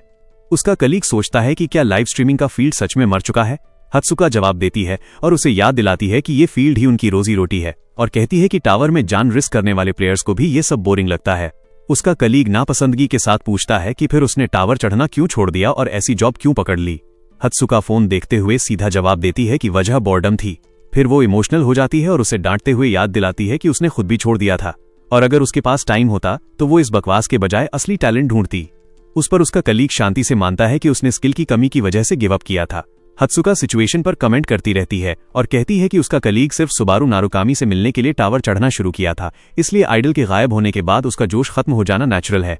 अचानक वो शॉक में चीख पड़ती है और स्क्रीन की तरफ इशारा करती है। उसका कलीग घबरा कर भाग कर आता है और पूछता है कि क्या उसे कोई और अजीब बंदा मिल गया। वो एक नए लाइव स्ट्रीम की तरफ इशारा करती है जिसमें कोई सुबारू जैसे कपड़े पहने होता है। उसका कलीग इसे भयानक बोलता है। फिर वो गुस्से में चीखता है और कहता है कि वो सेकंड फ्लोर के 0 व्यू स्ट्रीम को क्यों देख रही है और इसे अपने टैलेंट स्काउट काम का इंसल्ट मानता है। लेकिन हत्सुका स्क्रीन को हैरानी से घूरे जा रही थी, धीरे से बोल रही थी कि जब भी वो उस मास्क को पहने हुए किसी को देखती है तो उसके अंदर अपने आप होप जग जाती है। अचानक हत्सुका ने स्ट्रीम पर 1000 क्रेडिट्स डोनेट कर दिए, जिससे उसका कलीग घुटनों पर गिर गया और माफी मांगने लगा। उधर सुबारू सेकंड फ्लोर के स्टार्टर डंजन में चल रहा था और बोल रहा था कि ये जगह जितनी मुश्किल नहीं है उतनी ज्यादा टेंस है।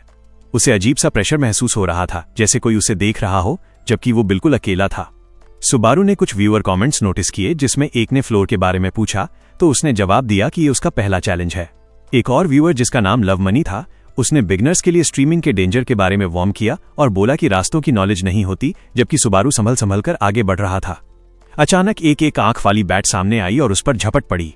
सुबारू ने तुरंत काउंटर किया और एक ही वार में उस बैट को खत्म कर दिया। मॉन्स्टर डिफीट का नोटिफिकेशन आया और एक अचीवमेंट पॉइंट मिला।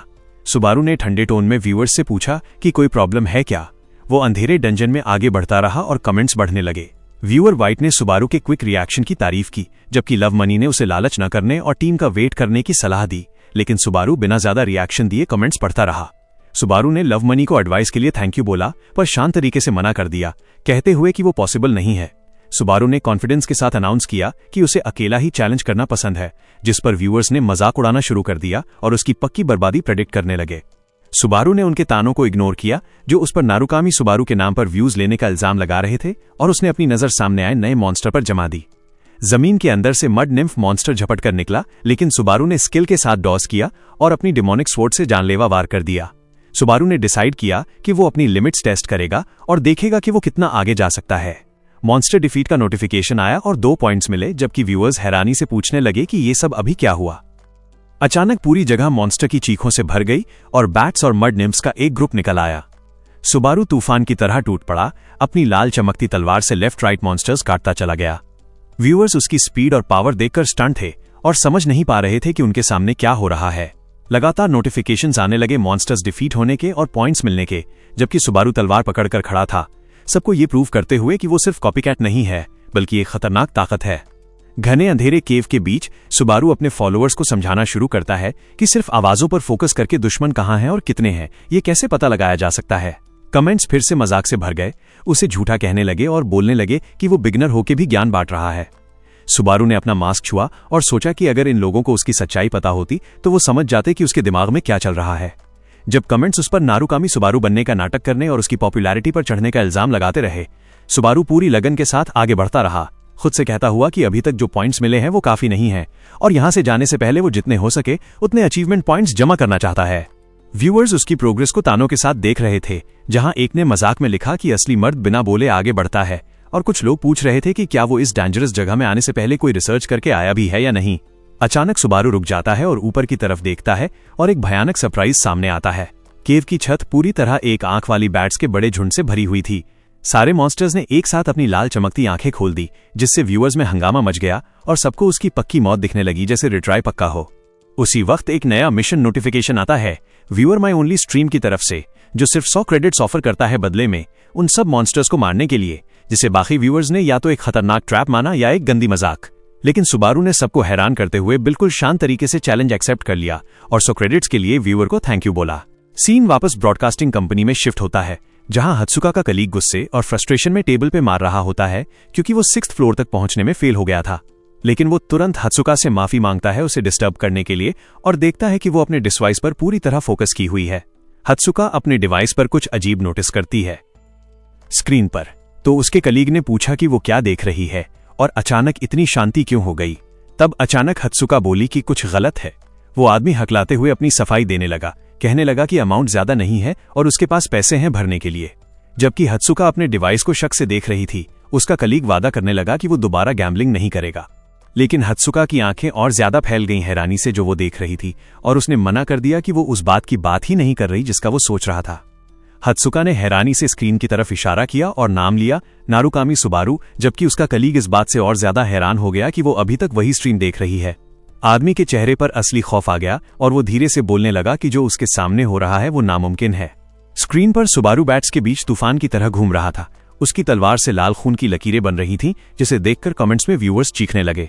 उन्हें यकीन ही नहीं हो रहा था कि ये 2nd फ्लोर का बिगनर लेवल है और उन्हें बैट्स पर तरस आने लगा। सब हैरानी से देख रहे थे कि वो अकेला हर एक वार में कितने मॉन्स्टर्स गिरा रहा है। लड़ाई की गर्मी में सुबारू को पास्ट में शिगुर की बातें याद आईं, जब उसने उसकी तारीफ की थी और कहा था कि वो कमाल का है क्योंकि उसकी सांस और नजर कभी भी नहीं हिलती, चाहे वो मिड स्ट्राइक अपनी तलवार की डायरेक्शन ही क्यों न बदल दे। शिगुर समझा रहा था कि देखने में लगता है जैसे वो एक ही वार में काट देता हो, लेकिन असल में वो दुश्मन के बहते हुए मूवमेंट्स को कैलकुलेट करता है और पहले ही अपनी एक्शन प्लान कर लेता है। सुबारू को याद आया कि उसने तब जवाब दिया था कि वो कुछ खास सोचता ही नहीं, जिससे शिगुर और कंफ्यूज हो गया था। उसे शिगुर का गुस्सा भी याद आया, जो बोल रहा था कि अच्छा होता अगर सुबारू ये सब इंस्टिंक्ट से न कर पाता और उसे इरिटेटिंग कह रहा था। ये सब याद करके सुबारू वापस रियलिटी में आया और बैट्स को चीरते हुए आगे बढ़ता रहा। अपने कम्युनिकेशन और कॉम्बैट के रूल फॉलो करते हुए नजर मिलाना, तुरंत अपना इरादा पहुंचाना, और जब ग्रुप हो तो हर एक एनिमी को अलग अलग टारगेट न करना। सुबारू ने व्यूअर्स को समझाया कि एक आंख वाली बैट्स हमेशा अपना सर सीधा आगे धकेलकर अटैक करती हैं। उसने अंदाजा लगाया कि जितनी ज्यादा बैट्स होती हैं उतना ही बड़ा गैप वो खुद बना देती हैं, इसीलिए वो उन पर टूट पड़ा, उनके कलेक्टिव रश का फायदा उठाते हुए। सुबारू लाशों के बीच खड़ा था, उसकी तलवार से खून टपक रहा था, लेकिन कमेंट्स उसकी एक्सप्लेनेशन पर एतराज कर रहे थे, कह रहे थे कि उसने कुछ क्लियर नहीं किया और जो व्यूअर उसे बिगिनर बोल रहा था वो माफी मांगने को कह रहा था। सुबारू शांत खड़ा रहा जब एक व्यूअर ने उसकी एक्सप्लेनेशन को ऐसे कंपेयर किया जैसे कोई बोले कि अगर पैर आगे रखो तो चल सकते हो। सुबारू ने अंदर ही अंदर सोचा कि बात समझाना सच में मुश्किल काम है। तब व्यूअर लवमनी, जो चैलेंज का ओनर था, उसने याद दिलाया कि क्रेडिट्स लेना मत भूलना। तब सुबारू को अचानक बात याद आई। सुबारू कंफ्यूजन में अपने टैबलेट पर टैप करने लगा, जिससे व्यूअर्स को लगा शायद स्ट्रीम बफर हो रही है या बंद हो गई है। सुबारू बिल्कुल अनजान सा स्क्रीन को घूर रहा था, सोच रहा था रिवॉर्ड कैसे एक्सेप्ट करे, और कमेंट्स में उसकी बिल्कुल जीरो टेक्निकल स्किल्स पर हंसी की लहर आ गई। आखिर लव मनी की गाइडेंस से, जिसने बटन्स की जगह समझाई, सुबारू ने टास्क कंप्लीट कर लिया और 100 क्रेडिट्स मिल गए। सुबारू ने शुक्रिया अदा किया और अपने फॉलोअर्स को अनाउंस किया कि अगला चैलेंज लास्ट होगा। वो कॉन्फिडेंस के साथ डंजन के एंड की तरफ बढ़ा। उसका बैलेंस 150 हो गया और अचीवमेंट पॉइंट्स 118 हो गए।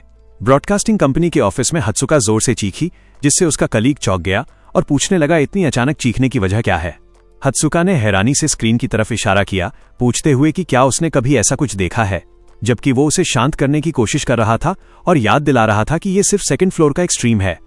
हत्सुका इमोशनल हो गई और जोर देकर बोली कि वो बिना वजह ओवररिएक्ट नहीं कर रही। इस पर उसका कलीग घबराकर माफी मांगने लगा। हत्सुका एक्साइटमेंट में सोचने लगी कि शायद ये बंदा असली नारुकामी सुबारू हो, जो अर्थ से वापस आया हो और ये सब किस्मत का खेल हो। वो रीइंकॉर्नेशन के थ्योरीज घुमाने लगी, नॉवेल्स का हवाला देते हुए। उसका कलीग चिंता से उसे देख रहा था, ये नोट करते हुए कि जब भी बात सुबारू की होती है तो वो अपना होश खो देती है। हत्सुका एक्साइटमेंट से चक्कर महसूस करने लगी और उसने अपने कलीग सियोंग ह्यून से कहा कि उसे पिंच करे ताकि कंफर्म हो सके कि वो सपना नहीं देख रही। से ह्यून ने मना कर दिया और सीरियस होकर पूछा कि क्या वो इस बंदे को रिक्रूट करने का सोच रही है। हत्सुका जोर से चीखी, पूरी एंथुजियाज्म के साथ, कंफर्म करते हुए कि अगर वो असली सुबारू भी ना हो तब भी वो एक सोलो स्ट्रीमर के रूप में रेयर टैलेंट रखता है। सेह्यून ने उसे इस आइडिया से रोकने की कोशिश की, वार्निंग दी कि अगर डिपार्टमेंट हेड को पता चल गया तो वो गुस्सा हो जाएगा। लेकिन हत्सुका ने उसे याद दिलाया कि वो थोड़ी देर पहले खुद बेटिंग कर रहा था, इसलिए उसे इतनी सीरियसनेस से बात करने का कोई हक नहीं है। फिर भी हत्सुका ने उसे पूरी तरह इग्नोर कर दिया, अपना डिवाइस निकाला और सुबारू का स्ट्रीम चेक करते हुए अपने कलीग से कहा कि बस देखते जाओ, आखिर में वो ही सही निकलेगी। सुबारू डंजन के एंड पर पहुंच गया जहां एक बहुत बड़ा गेट दिखा। सुबारू गेट के अंदर गया और देखा कि उसके सामने एक बड़ा वुल्फ जैसा मॉन्स्टर बैठा उसका इंतजार कर रहा है। Monster Greg the wolf warrior अपनी शानदार ऑरा के साथ सामने आया। स्ट्रीम पर व्यूअर्स कमेंट्स प्रूव कर रहे थे कि सिर्फ उसे देखकर ही उन्हें कितना हैवी प्रेशर महसूस हो रहा है, और एक ने माना कि वो इसके सामने 8 बार फेल हो चुका है। एक नया मिशन आया जिसमें लिखा था कि आगे बढ़ने के लिए वुल्फ वॉरियर की पहचान या अप्रूवल लेना होगा। सुबारू ने समझाया कि वुल्फ वॉरियर कोई नॉर्मल मॉन्स्टर नहीं है जिसे हंट किया जाए, बल्कि ये गेटकीपर है जो प्लेयर्स की ताकत टेस्ट करता है और डिसाइड करता है कि वो आगे जाने के लायक हैं या नहीं। तब अचानक सेफ ओरिजिन नाम के व्यूअर से एक मिशन आया जो 3000 क्रेडिट्स ऑफर कर रहा था अगर सुबारू वुल्फ वॉरियर को मार दे। ये देखकर सुबारू भी चौंक गया। व्यूअर्स ने इस रिक्वेस्ट को पागलपन बताया, कहने लगे कि डोनर कितना क्रूएल है जो नामुमकिन चीज मांग रहा है और सुबारू श्योरली फाइट नहीं करेगा। वुल्फ वॉरियर ग्रेग, जो सेकंड फ्लोर का गार्डियन था, लड़ने के लिए तैयार खड़ा हो गया। सिस्टम मैसेज आया कि सुबारू को वॉरियर की रिकग्निशन लेनी होगी, जबकि वुल्फ उससे तेज नजरों से घूर रहा था। वुल्फ ने गहरी आवाज में पूछा कि क्या सुबारू अकेला है। वुल्फ थोड़ा शक से उसके पास आया तो सुबारू ने कहा कि देखकर ही पता चल जाता है। वुल्फ ने सुबारू की खुशबू सूंघी और बोला कि वो एक इंटरेस्टिंग इंसान है और एक बड़े योद्धा जैसी स्मेल आती है। कमेंट्स में व्यूअर्स इस बात का मजाक उड़ा रहे थे क्योंकि पहले उन्हें कुछ और बताया गया था। सुबारू ने अंदर ही अंदर समझाया कि वुल्फ ट्राइब के वॉरियर्स के पास स्पेशल सेंस होती है जिससे वो सिर्फ बॉडी की स्मेल नहीं बल्कि इंसान की एसेंस तक देख सकते हैं। फिर वुल्फ ने अनाउंस किया कि सुबारू के पास करने की क्वालिफिकेशंस हैं। वुल्फ ने टेस्ट खत्म होने का ऐलान किया और सुबारू को आगे जाने दिया। व्यूअर्स हैरान थे इस अनएक्सपेक्टेड पैटर्न को देखकर, लेकिन सुबारू हिला भी नहीं। उसने धीरे से कहा कि ये तो उसकी पिछली जिंदगी में भी नहीं हुआ था और अफसोस जताया क्योंकि उसका टारगेट गेट नहीं बल्कि वुल्फ खुद था। वुल्फ चौंक गया और पूछा कि क्या वो उसी की बात कर रहा है, गेट की नहीं। सुबारू ने ठंडे अंदाज में हाँ कहा। मास्क के पीछे उसकी आंखें चमक रही थी और बोला कि किसी ने उससे वुल्फ को मारने को कहा है। वुल्फ ने अपने दांत दिखाकर जंगली सी मुस्कान दी और माना कि सुबारू के अंदर सच में एक महायोद्धा की रूह है, जैसे उसने सोचा था। सुतिन एंटरटेनमेंट के हेडक्वार्टर्स में डिपार्टमेंट मैनेजर जॉन टील गुस्से में अपने कीबोर्ड पर जोर जोर से टाइप कर रहा था और वर्क रिपोर्ट्स देख रहा था। उसने सीरियस आवाज में पूछा कि जिस लाइव स्ट्रीम को वो देख रहे हैं उसका करंट व्यूअर काउंट क्या है। तो एम्प्लॉय सियोंग ह्यून ने घबराते हुए बोला कि लगभग 20 लोग हैं, लेकिन हत्सुका ने तुरंत बीच में टोककर सीधा मना कर दिया। उसने ठंडे दिमाग से करेक्शन की, बोली कि नंबर अब 30 से ऊपर हो चुका है और मन ही मन उसे बेवकूफ कहा। मैनेजर ने उन दोनों को तेज और शक भरी नजर से देखा और पूछा कि क्या वो मजे ले रहे हैं और टाइम वेस्ट कर रहे हैं। उसने उन्हें जोर से डांटा, पूछा क्या उन्हें लगता है उसे उनकी गैम्बलिंग और ऑफिस टाइम में स्ट्रीम देखने की आदत का पता नहीं है, और उन्हें याद दिलाया कि उनका काम प्रॉमिसिंग टैलेंट ढूंढना है। लेकिन हत्सुका ने उसकी डांट को पूरी तरह इग्नोर कर दिया, स्क्रीन पर ही नजर जमाए रखी और धीरे से बोली कि नंबर 30 हो गया है। इस बात से मैनेजर और भड़क गया और चिल्लाया कि ये मैटर ही नहीं करता। मैनेजर ने ताना मारते हुए कहा कि इतनी स्किल है तो खुद स्ट्रीम कर ले, यहां टाइम वेस्ट करने के बजाय। तब अचानक हत्सुका ने एक्साइटमेंट में जोर से चीख कर कहा कि नंबर 40 से भी ऊपर चला गया है। पीछे से मैनेजर गुस्से में चिल्लाता रहा और उससे सुनने को कह रहा था। दूसरी तरफ सेकंड फ्लोर के बैटलफील्ड पर सुबारू वुल्फ वॉरियर के सामने खड़ा था जो उसे फाड़ देने के लिए गुर्रा रहा था। सुबारू ने अपनी तलवार को जोर से पकड़ा और खुद को हुक्म दिया कि किसी और चीज के बारे में न सोचे, सिर्फ फाइट पर ध्यान दे, जबकि अननोन डीमन स्वॉर्ड उसकी लाइफ फोर्स को एब्जॉर्ब करना शुरू कर चुकी थी। उसकी बॉडी स्टैट्स और पावर, जितनी एनर्जी कंज्यूम हो रही थी उसके साथ साथ बढ़ रही थी और वो अपनी सांस को शांत रखने की कोशिश कर रहा था ताकि सिचुएशन कंट्रोल में रहे। लेवल 2 वेड्ज ऑफ ग्रीड स्किल तलवार के साइड इफेक्ट्स को रोकने का काम कर रही थी और सुबारू ने खुद को अपने यूजुअल स्टाइल में लड़ने के लिए एनकरेज किया। भले ही इस नए बॉडी में ये उसकी पहली फाइट थी। वुल्फ ने अपने तेज और नुकीले पंजों से झपट्टा मारा, हवा और जमीन दोनों को चीरते हुए एक वाइड अटैक के साथ। जब सुबारू ने तलवार से वुल्फ के पंजों को रोका तो जबरदस्त टकराव हुआ और चिंगारियां उड़ गईं। मॉन्स्टर ने तेजी और गुस्से से लगातार हमले किए, जबकि सुबारू मुश्किल से डॉज और ब्लॉक कर पा रहा था वुल्फ की भयानक स्पीड के सामने। सुबारू ने समझ लिया कि उसका अपोनेंट कितना ताकतवर है, क्योंकि पंजे हर तरफ से बिना रुके आ रहे थे। उसने दिल ही दिल में मान लिया कि सीधी फिजिकल स्ट्रेंथ में इस बीस्ट को मैच करना नामुमकिन है। लेकिन उसने तुरंत एक दूसरी स्ट्रैटेजी बनाना शुरू की। वुल्फ अपना अटैक जारी रखता हुआ सुबारू की रेजिलियंस की तारीफ करता है, पर साथ ही गर्व से चिल्लाता है कि सुबारू उसके लेवल का नहीं है और उसे हरा नहीं पाएगा। सुबारू डिफेंड करते हुए पीछे हटता रहा और स्ट्रीम पर कमेंट्स आने लगे जो उसकी पक्की हार प्रेडिक्ट कर रहे थे, कहते हुए कि वो सिर्फ डिफेंस खेल रहा है और मॉन्स्टर की पावर बहुत ज्यादा है। कुछ व्यूअर्स ने सलाह दी कि थोड़ी कोशिश के बाद वापस आए और इम्पॉसिबल मिशन के ओनर को ही दोष देने लगे, जबकि सुबारू थोड़ा पीछे हटकर सांस लेने लगा। सुबारू ने तेज दिमाग चलाया और समझ गया कि जीतने के तरीके सिर्फ ताकत से ज्यादा भी होते हैं। वुल्फ ने डुएल के खत्म होने का ऐलान किया। फाइट एंजॉय करने के बाद अपना फिनिशिंग ब्लो देने के लिए तैयार हो गया। बीस्ट ने जमीन पर इतनी जोर से वार किया कि पत्थर टूट गए और धूल का बादल उठ गया, लेकिन अचानक सुबारू धूल के बीच से अटैक करता हुआ निकल आया और बीस्ट को जवाब दिया कि ये तो उसकी लाइन थी, बोलते हुए कि वुल्फ के अटैक्स एक तरफा और बहुत प्रेडिक्टेबल हैं। ये सुनकर वुल्फ हैरान रह गया। सुबारू ने अपनी जबरदस्त एजिलिटी से बीस्ट के दांत और पंजों से बचाव किया, कहते हुए कि उसके अटैक्स डॉज करना आसान है। उसने मौका पकड़ा और सीधा एक कटिंग ब्लो मॉन्स्टर के बॉडी पर मारा, जिससे वुल्फ दर्द से चीख उठा। फिर उसने एक जबरदस्त सीधा नीचे आता हुआ तलवार का वार किया, जो वुल्फ की छाती को चीर गया और खून चारों तरफ बिखर गया। सुबारू ठंडे अंदाज में तलवार पकड़े खड़ा रहा, जिसमें से खून टपक रहा था, जबकि वुल्फ वॉरियर ने अपनी आखिरी सांसों में सुबारू की ताकत मान ली और उसे एक महायोद्धा कहा। सुबारू बैटलफील्ड के बीच खड़ा था, हर जगह खून फैला हुआ था और सिस्टम स्क्रीन्स उसके सामने आ गए, जिन्होंने वुल्फ वॉरियर पर उसकी जीत का ऐलान किया, बताया कि उसका लेवल 2 बार बढ़ा है और उसके स्ट्रेंथ और एजिलिटी पॉइंट्स भी इंक्रीज हुए हैं। और नोटिफिकेशंस आए जिसमें फोकस और मैजिक पावर बढ़ने और एक साथ 500 अचीवमेंट पॉइंट्स मिलने की जानकारी थी। लाइव स्ट्रीम के कमेंट्स हैरानी और डिसबिलीफ से भर गए कि एक ही बंदा इस मॉन्स्टर को हरा पाया। सुबारू मुश्किल से सांस ले रहा था और धीरे से जीत के शब्द बोल रहा था। व्यूअर काउंट 56 तक पहुंच गया और कमेंट्स उस आदमी की हिम्मत की तारीफ कर रहे थे जिसने इम्पॉसिबल मिशन भेजा था। तब एक नोटिफिकेशन आया कि मिशन सक्सेसफुली कंप्लीट हो गया है और व्यूअर सेफ ओरिजिन से 3000 क्रेडिट्स ट्रांसफर हो गए हैं। सुबारू ने अपना फोन देखा और वादा किया कि वो इस पैसे का सही यूज करेगा।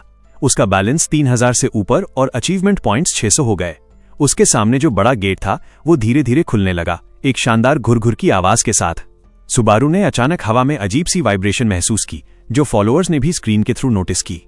उसके सामने एक बड़ा इंटरफेस आया जिसमें कई रास्ते दिख रहे थे टेस्ट्स के लिए, जैसे आइस, फायर, अर्थ, इल्यूजन, पॉइजन, मेटल, सोल और वाटर। पूरी स्क्रीन ऑप्शन से भर गई। व्यूअर्स इतने सारे ऑप्शंस देखकर शॉक थे। एक ने कमेंट किया कि अब तक का नोन रिकॉर्ड सिर्फ 16 ऑप्शंस का था और बोला कि ऑप्शंस की गिनती सीधे प्लेयर के टैलेंट से जुड़ी होती है। सुबारू ने बाकी सब ऑप्शंस इग्नोर कर दिए और अपनी नजर लाइटनिंग टेस्ट पर टिकाई जब सिस्टम ने पूछा कि क्या वो ये टेस्ट चैलेंज करना चाहता है। व्यूअर्स ने जोश से उसे एनकरेज किया, कहते हुए कि ये उसके लिए सबसे सही चॉइस है। सुबारू ने कॉन्फिडेंस के साथ जवाब दिया, ऑफ कोर्स। सिस्टम ने लाइटनिंग टेस्ट की चॉइस कंफर्म की और सुबारू चमकती रोशनी की तरफ आगे बढ़ गया, जो पूरी जगह को रोशन कर रही थी। उस वक्त सूट ऑफिस के अंदर एम्प्लॉय हत्सुका अपनी सीट से उछल पड़ी, सुबारू की जीत पर खुशी से चीखने लगी। उसने अपने कलीग्स की तरफ घूमकर अपना फोन जोश के साथ दिखाया, बताते हुए कि व्यूअर काउंट रिकॉर्ड टाइम में 60 पहुंच गया है और ये देखकर हैरानी जता रही थी कि उसके सामने 13 टेस्ट ऑप्शंस आए हैं। डिपार्टमेंट मैनेजर पसीने से भीगा हुआ टेंशन में सब देख रहा था और मानता है कि वुल्फ वॉरियर को हराना, जिसे आज तक कोई नहीं हरा पाया था, सच में बहुत इंप्रेसिव है। लेकिन फिर वो खुद को संभालते हुए बोलता है कि सुबारू अभी भी सेकंड फ्लोर का बिगिनर है और इस वक्त उसमें इन्वेस्ट करना बहुत बड़ा रिस्क होगा। हत्सुका ने मैनेजर की हिचकिचाहट को बिल्कुल इग्नोर कर दिया। उसने सबके सामने एक बोल्ड बेट रख दी, जिससे कलीग्स भी चौंक गए। उसने कॉन्फिडेंस के साथ कहा कि अगर सुबारू लाइटनिंग एलिमेंट हासिल करने में फेल होता है तो वो और उसका कलीग सीने 5 साल तक फिक्स्ड सैलरी पर काम करेंगे। लेकिन अगर सुबारू सक्सेसफुल होता है तो मैनेजर को बिना किसी बहाने के उसके साथ कॉन्ट्रैक्ट साइन करना होगा। उसका कलीग स्यून शॉक हो गया और जोर से बोलकर विरोध करने लगा, कहता हुआ कि उसका इस सबसे कोई लेना देना नहीं है, वो इस बंदे को जानता तक नहीं, और उसने हत्सुका को साइड में धकेल दिया। मैनेजर ने ताना भरी मुस्कान के साथ कहा कि सुबारू के सक्सीड होने के चांसेस बहुत कम हैं और याद दिलाया कि हिस्ट्री में सिर्फ एक ही प्लेयर लाइटनिंग हासिल कर पाया था और वो था नारुकामी सुबारू। हत्सुका ने चालाक और जिद्दी मुस्कान के साथ जवाब दिया कि जब तक ट्राई ना हो रिजल्ट कैसे पता चलेगा। मैनेजर ने ठंडे दिमाग से बेट एक्सेप्ट कर ली, जबकि हत्सुका अपने विरोध कर रहे कलीग का मुंह जबरदस्ती बंद कर रही थी ताकि डील बिगड़ न जाए। उधर टेस्ट अरीना में सिस्टम ने लाइटनिंग टेस्ट के स्टार्ट होने का अनाउंसमेंट कर दिया। अचानक सुबारू को भयानक खतरे का एहसास हुआ और किसी ने चीखकर वार्निंग दी और दौड़कर सुबारू को धक्का देकर डेंजर से हटा दिया। जोरदार एक्सप्लोजन हुआ और कोई बहुत बड़ी चीज जमीन पर गिरने से पत्थर और डेब्रिस हर तरफ उड़ गए। जब धूल बैठी तो एक बहुत बड़ा सफेद मॉन्स्टर दिखा जो अपने मसल्स फ्लेक्स कर रहा था और जो बंदा सुबारू को बचाया था वो उसे डांट रहा था, पूछते हुए कि क्या वो मरना चाहता है। सिस्टम मैसेज आया जिसमें जायंट के फ्रेगमेंट को डिफीट करने का ऑर्डर था। सुबारू घुटनों के बल जमीन पर था, हैरानी से सोच रहा था कि ये मॉन्स्टर यहां कैसे आ गया। जायंट गुर्रा रहा था और व्यूअर्स भी कंफ्यूज हो गए थे क्योंकि वो सोच रहे थे कि सर्कल ऑफ जायंट्स रेस का मॉन्स्टर लाइटनिंग टेस्ट में क्यों आया। सुबारू ने घबराहट के साथ मॉन्स्टर को देखा और समझा कि ये एक बॉस क्लास मॉन्स्टर है जो टेस्ट के दूसरे आधे हिस्से में आना चाहिए था, अभी नहीं। जैसे ही जायंट अटैक के लिए तैयार हुआ, सुबारू ने अंदर ही अंदर सोचा कि शायद वुल्फ वॉरियर ग्रेग को मारने की वजह से टेस्ट का पथ बदल गया है और डिफिकल्टी इस हद तक बढ़ गई है। जायंट के फ्रेगमेंट ने अपना भारी क्लब घुमाया और जमीन पर दे मारा, जिससे भारी तबाही हुई और पत्थर हर दिशा में उड़ गए। सुबारू हल्की फुर्ती से अटैक डॉज कर गया और अंदर ही अंदर नोट किया कि इतना बड़ा होने के बावजूद इस मॉन्स्टर का physical build wolf warrior Greg से काफी कमजोर है, और इस जानकारी के लिए उसने अपनी किस्मत को थैंक्स कहा। जो बंदा उसे बचाया था वो फिर चीख कर डांटा, कहता हुआ कि उसने बेकार में मेहनत की और तुरंत भागकर अपनी जान बचाने को बोला। सुबारू ने डिसाइड किया कि किसी और इंटरप्शन से पहले फाइट जल्दी खत्म करनी होगी। उसने अपनी तलवार निकाली और unknown demon sword skill activate की, जो यूजर की हेल्थ एब्जॉर्ब करके कॉम्बैट स्टैट्स बढ़ाती है। डैमेज को लिमिट करने के लिए उसने level 2 wage of greed activate की ताकि तलवार के वायलेंट रिकॉइल को रोका जा सके। जायंट की तरफ बढ़ते हुए अटैक के सामने सुबारू ने उसके भारी पंच और स्टॉम्प को एजिलिटी से डॉज किया, जहां जमीन उस अटैक के वजन से टूट गई। पीछे हटने के बजाय सुबारू ने खुद को लॉन्च किया और बिजली की स्पीड से जायंट के फैलाए हुए हाथ पर दौड़ता हुआ ऊपर चढ़ गया। मॉन्स्टर समझ ही नहीं पाया कि हो क्या रहा है जब तक सुबारू हवा में उसके पीछे पहुंच चुका था, अटैक के लिए रेडी। सुबारू जायंट के कंधे पर उतरा और जोर से तलवार घुसा दी, जिससे खून हर तरफ उछल पड़ा। बीस्ट दर्द से गर्जा, लेकिन सुबारू ने ठंडी नजर से उसे देखा और उसकी तेज आवाज पर इरिटेट होते हुए कुछ बोला। फिर एक फैसला कुन मूव के साथ उसने फाइनल ब्लो दिया और मॉन्स्टर को कहा कि अपनी पूरी जिंदगी के लिए चुप हो जा। जायंट की गर्दन से खून फूट पड़ा और उसका बड़ा सा शरीर बेजान होते हुए नीचे गिर गया। जमीन पर गिरते ही सिस्टम मैसेज आया, जिसमें जायंट के फ्रेगमेंट की हार का अनाउंसमेंट हुआ और 4th स्टेज क्लियर होने की बात कही गई। स्ट्रीम पर देख रहे फॉलोअर्स हैरान रह गए। उन्हें समझ ही नहीं आ रहा था कि ये बंदा अचानक कैसे सीधा 4th स्टेज पर पहुंच गया। इसके बाद नोटिफिकेशंस आए जिसमें बताया गया कि सुबारू का लेवल बढ़ गया और उसकी स्ट्रेंथ, एजिलिटी, हेल्थ और मैजिक पॉइंट सब इंक्रीज हो गए। इसके साथ ही उसे एक साथ 4000 अचीवमेंट पॉइंट्स मिले और 2 रेयर आइटम्स भी मिले, हार्ट ऑफ द जायंट और लाइटनिंग बोल्ट आर्मर। कमेंट्स में लोग रिवॉर्ड्स की ज्यादा जेनरोसिटी और इस बात पर शौक दिखा रहे थे कि वुल्फ वॉरियर को मारने के बाद उसने एक ही झटके में स्टेज 1 से स्टेज 4 तक क्लियर कर लिया। जो बंदा सुबारू को बचाने आया था वो हांफते हुए वापस दौड़ कर आया और फॉलोअर्स ने उसे फैल्कन पहचान लिया। शौक के मारे फैल्कन हिचकिचाते हुए पूछता है कि सुबारू असल में है क्या। सुबारू ठंडे अंदाज में अपनी तलवार को साफ करते हुए कहता है कि ये तो देखकर ही समझ आ जाता है। सुबारू एक हीरोइक पोस्चर में खड़ा होकर अनाउंस करता है कि वो बंदा है जो जायंट को हराने आया था, जबकि कमेंट्स उसके वेग जवाब का मजाक उड़ा रहे थे। फिर सीन शिफ्ट होता है एक शांत से गांव में, जहां सुबारू एक इन के अंदर जाकर बेड पर बैठकर थोड़ा रेस्ट लेता है। स्ट्रीम के फॉलोअर्स डिमांड करते हैं कि वो अपने मिले हुए आइटम्स दिखाए। उन्हें लगता है कि ये आइटम्स मैजिक या रेयर रैंक के होंगे। सुबारू मुस्कुराते हुए मान जाता है, कहता है कि उसे खुद भी अपना लूट चेक करने का मन है। सुबारू पहला आइटम दिखाता है हार्ट ऑफ द जायंट, जो एक रेयर रिंग है जो हेल्थ को 2 पॉइंट से बढ़ाता है और रिकवरी भी बूस्ट करता है, और वो इसके इफेक्ट की तारीफ करता है। फिर वो दूसरा आइटम दिखाता है लाइटनिंग बोल्ट, जो एक रेयर आर्मर है, डिफेंस को 5 पॉइंट्स बढ़ाता है, लाइटनिंग पावर से भरा हुआ है और इसमें एक एक्टिव स्किल भी है जो दिन में एक बार नेगेटिव स्टेटस इफेक्ट्स को कैंसिल कर देता है। सुबारू नया आर्मर पहन लेता है जो उसे और भी शानदार और मैजेस्टिक दिखाता है। तभी अचानक एक नया मिशन आता है नारुकामी कोआ की तरफ से, जो 5000 क्रेडिट्स ऑफर करता है सिर्फ लाइटनिंग स्किल सीखने के बदले। इसके बाद और भी सिमिलर मिशंस आने लगते हैं, जैसे I am bold, mission villain और सेफ ओरिजिन। सब हजारों क्रेडिट्स ऑफर कर रहे थे सिर्फ ये देखने के लिए कि वो लाइटनिंग यूज करे। सुबारू सबका शुक्रिया अदा करता है और वादा करता है कि वो पक्का उन्हें लाइटनिंग की पावर दिखाएगा। स्क्रीन को देखते हुए वो अंदर ही अंदर सोचता है कि इतने लोग खास तौर पर लाइटनिंग स्किल का ही इंतजार क्यों कर रहे हैं, और उसके मन में हल्की सी शंका पैदा होती है। सुबारू समझ जाता है कि असली सुबारू नारुकामी शायद उसकी सोच से भी ज्यादा बड़ा और इन्फ्लुएंशियल बंदा था। तभी दरवाजे पर नॉक होती है और उसका ध्यान टूट जाता है, तो वो आने वाले को अंदर आने की इजाजत देता है, जबकि कमेंट्स में लोग नोटिस करते हैं कि कोई ईव्सड्रॉपिंग कर रहा था। दरवाजा खुलता है और फैल्कन अंदर आता है। उसके साथ एक हैंडसम नाइट होता है जो चमकदार आर्मर पहने हुए होता है। फैल्कन रेस्पेक्ट के साथ उस नाइट का इंट्रोडक्शन देता है, डिले के लिए माफी मांगता है और बताता है कि ये गांव के नाइट्स का कमांडर है लॉर्ड पैलुस। फैल्कन बताता है कि पिछले कुछ टाइम से जायंट्स के अटैक्स काफी बढ़ गए हैं, इसलिए वो लोग दिन रात फुल तैयारी के साथ अलर्ट रहते हैं। सबकी सेफ्टी के लिए विलेजर्स को कहा गया है कि बिना बहुत जरूरी काम के बाहर न निकलें। कमांडर पेलुस अपने असिस्टेंट के साथ सिक्योरिटी मेजर्स पर सीरियस बात करता है, जहां फैल्कन हैरानी जताता है कि इतने मुश्किल टाइम में एक अजनबी से मुलाकात हो गई। कमांडर पेलुस गांव वालों की तरफ से सुबारू का शुक्रिया अदा करता है, कहता है कि उसने सुना है कि उनकी गैर मौजूदगी में सुबारू ने गांव की रक्षा की। सुबारू सीधे अंदाज में जवाब देता है कि उसने बस वही किया जो नेचुरल था। पेलुस को ध्यान से देखते हुए सुबारू उसे पहचान लेता है, वही बहादुर नाइट जो गांव के लिए दीवार की तरह खड़ा रहता है। पेलुस बताता है कि उनकी रिकॉन्सेंस में उन्हें जायंट लीडर का ठिकाना मिल गया है और पूरे डिटर्मिनेशन के साथ कहता है कि वो लोग अपनी जान की बाजी लगाकर उसे उसके डैन में घेरने वाले हैं। फिर पेलुस सुबारू के सामने झुक जाता है, कमांडर होने का घमंड पी जाता है और गांव को इस आने वाले खतरे से बचाने के लिए उससे मदद मांगता है। सुबारू चुपचाप ये सब देखता रहता है, जबकि लाइव स्ट्रीम कमेंट्स में अजीब अजीब मैसेजेस आने लगते हैं। कुछ व्यूअर्स पेलुस को नाम से वार्निंग दे रहे थे और कुछ फ्यूचर इवेंट स्पॉइल करने से मना कर रहे थे। सुबारू को ओरिजिनल स्टोरी की यादें याद आती हैं और उसे एक दर्दनाक सच समझ आता है, पेलुस अगले स्टेज में मरने वाला है। इस इनएविटेबल फेट को जानते हुए भी सुबारू पेलुस से कहता है कि वो अपना सर उठाए, उसे दया और दृढ़ संकल्प के साथ देखता है। सुबारू उसके साथ कोऑपरेट करने के लिए हाँ कर देता है, जिससे कमांडर के चेहरे पर रिलीफ और कॉन्फिडेंस आ गया। पेलुस ने दिल से सुबारू का शुक्रिया अदा किया और उसी पल सिस्टम नोटिफिकेशन आया जिसमें 5th स्टेज माइनस सर्वाइवल शुरू होने का अनाउंसमेंट हुआ। छोटी सी आर्मी कठिन पहाड़ों की तरफ चल पड़ी और सुबारू उनके बीच चलते हुए अपना टैबलेट चेक कर रहा था। उसने नोटिस किया कि जैसे जैसे व्यूअर्स बढ़ रहे थे, कमेंट्स का फ्लो भी बहुत तेज हो गया था और इस हालत में उनसे ठीक से बात करना काफी मुश्किल लग रहा था। अचानक पेलुस ने हाथ उठाकर सबको रुकने का ऑर्डर दिया। उसने धीमी आवाज में दूर इशारा किया जहां दुश्मन मौजूद था। वहां जायंट लीडर गहरी नींद में सो रहा था। पहाड़ी से टेक लगाए हुए उसका बड़ा सा टैटू वाला शरीर और घनी दाढ़ी दिख रही थी।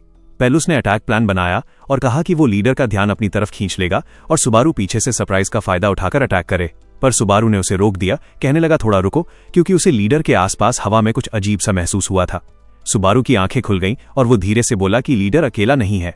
तभी जमीन फट गई और अचानक और जायंट्स निकल आए, लीडर को घेरते हुए जैसे पहले से तैयार किया हुआ ट्रैप हो। आसपास का पूरा इलाका भयानक सफेद चेहरे और डरावनी मुस्कान वाले जायंट से भर गया, जो चारों तरफ से नाइट्स को टाइट एम्बुश में घेर चुके थे। पेलुस शॉक में जम गया और एक जायंट ने एक नाइट को पकड़कर अपने हाथ से मसल दिया। चीख चिल्लाहट और दर्द से भरे शोर के बीच मदद की चीखें गूंजने लगी, हर जगह खून फैल गया और जायंट्स इस कत्लेआम का मजा ले रहे थे। एक जायंट ने ठंडी आंखों और बड़ी मुस्कान के साथ एक नाइट को देखा और उसे खा गया, जो देखकर रोंगटे खड़े हो जाते थे। नाइट्स की लाइन में पूरा केओस फैल गया। किसी ने पहाड़ के नीचे रिट्रीट का ऑर्डर दिया, पर पैनिक छा चुका था और सब इधर उधर भागने लगे। जायंट्स जंगली अंदाज में टूट पड़े, एक के बाद एक नाइट्स के शरीर चीर डाले।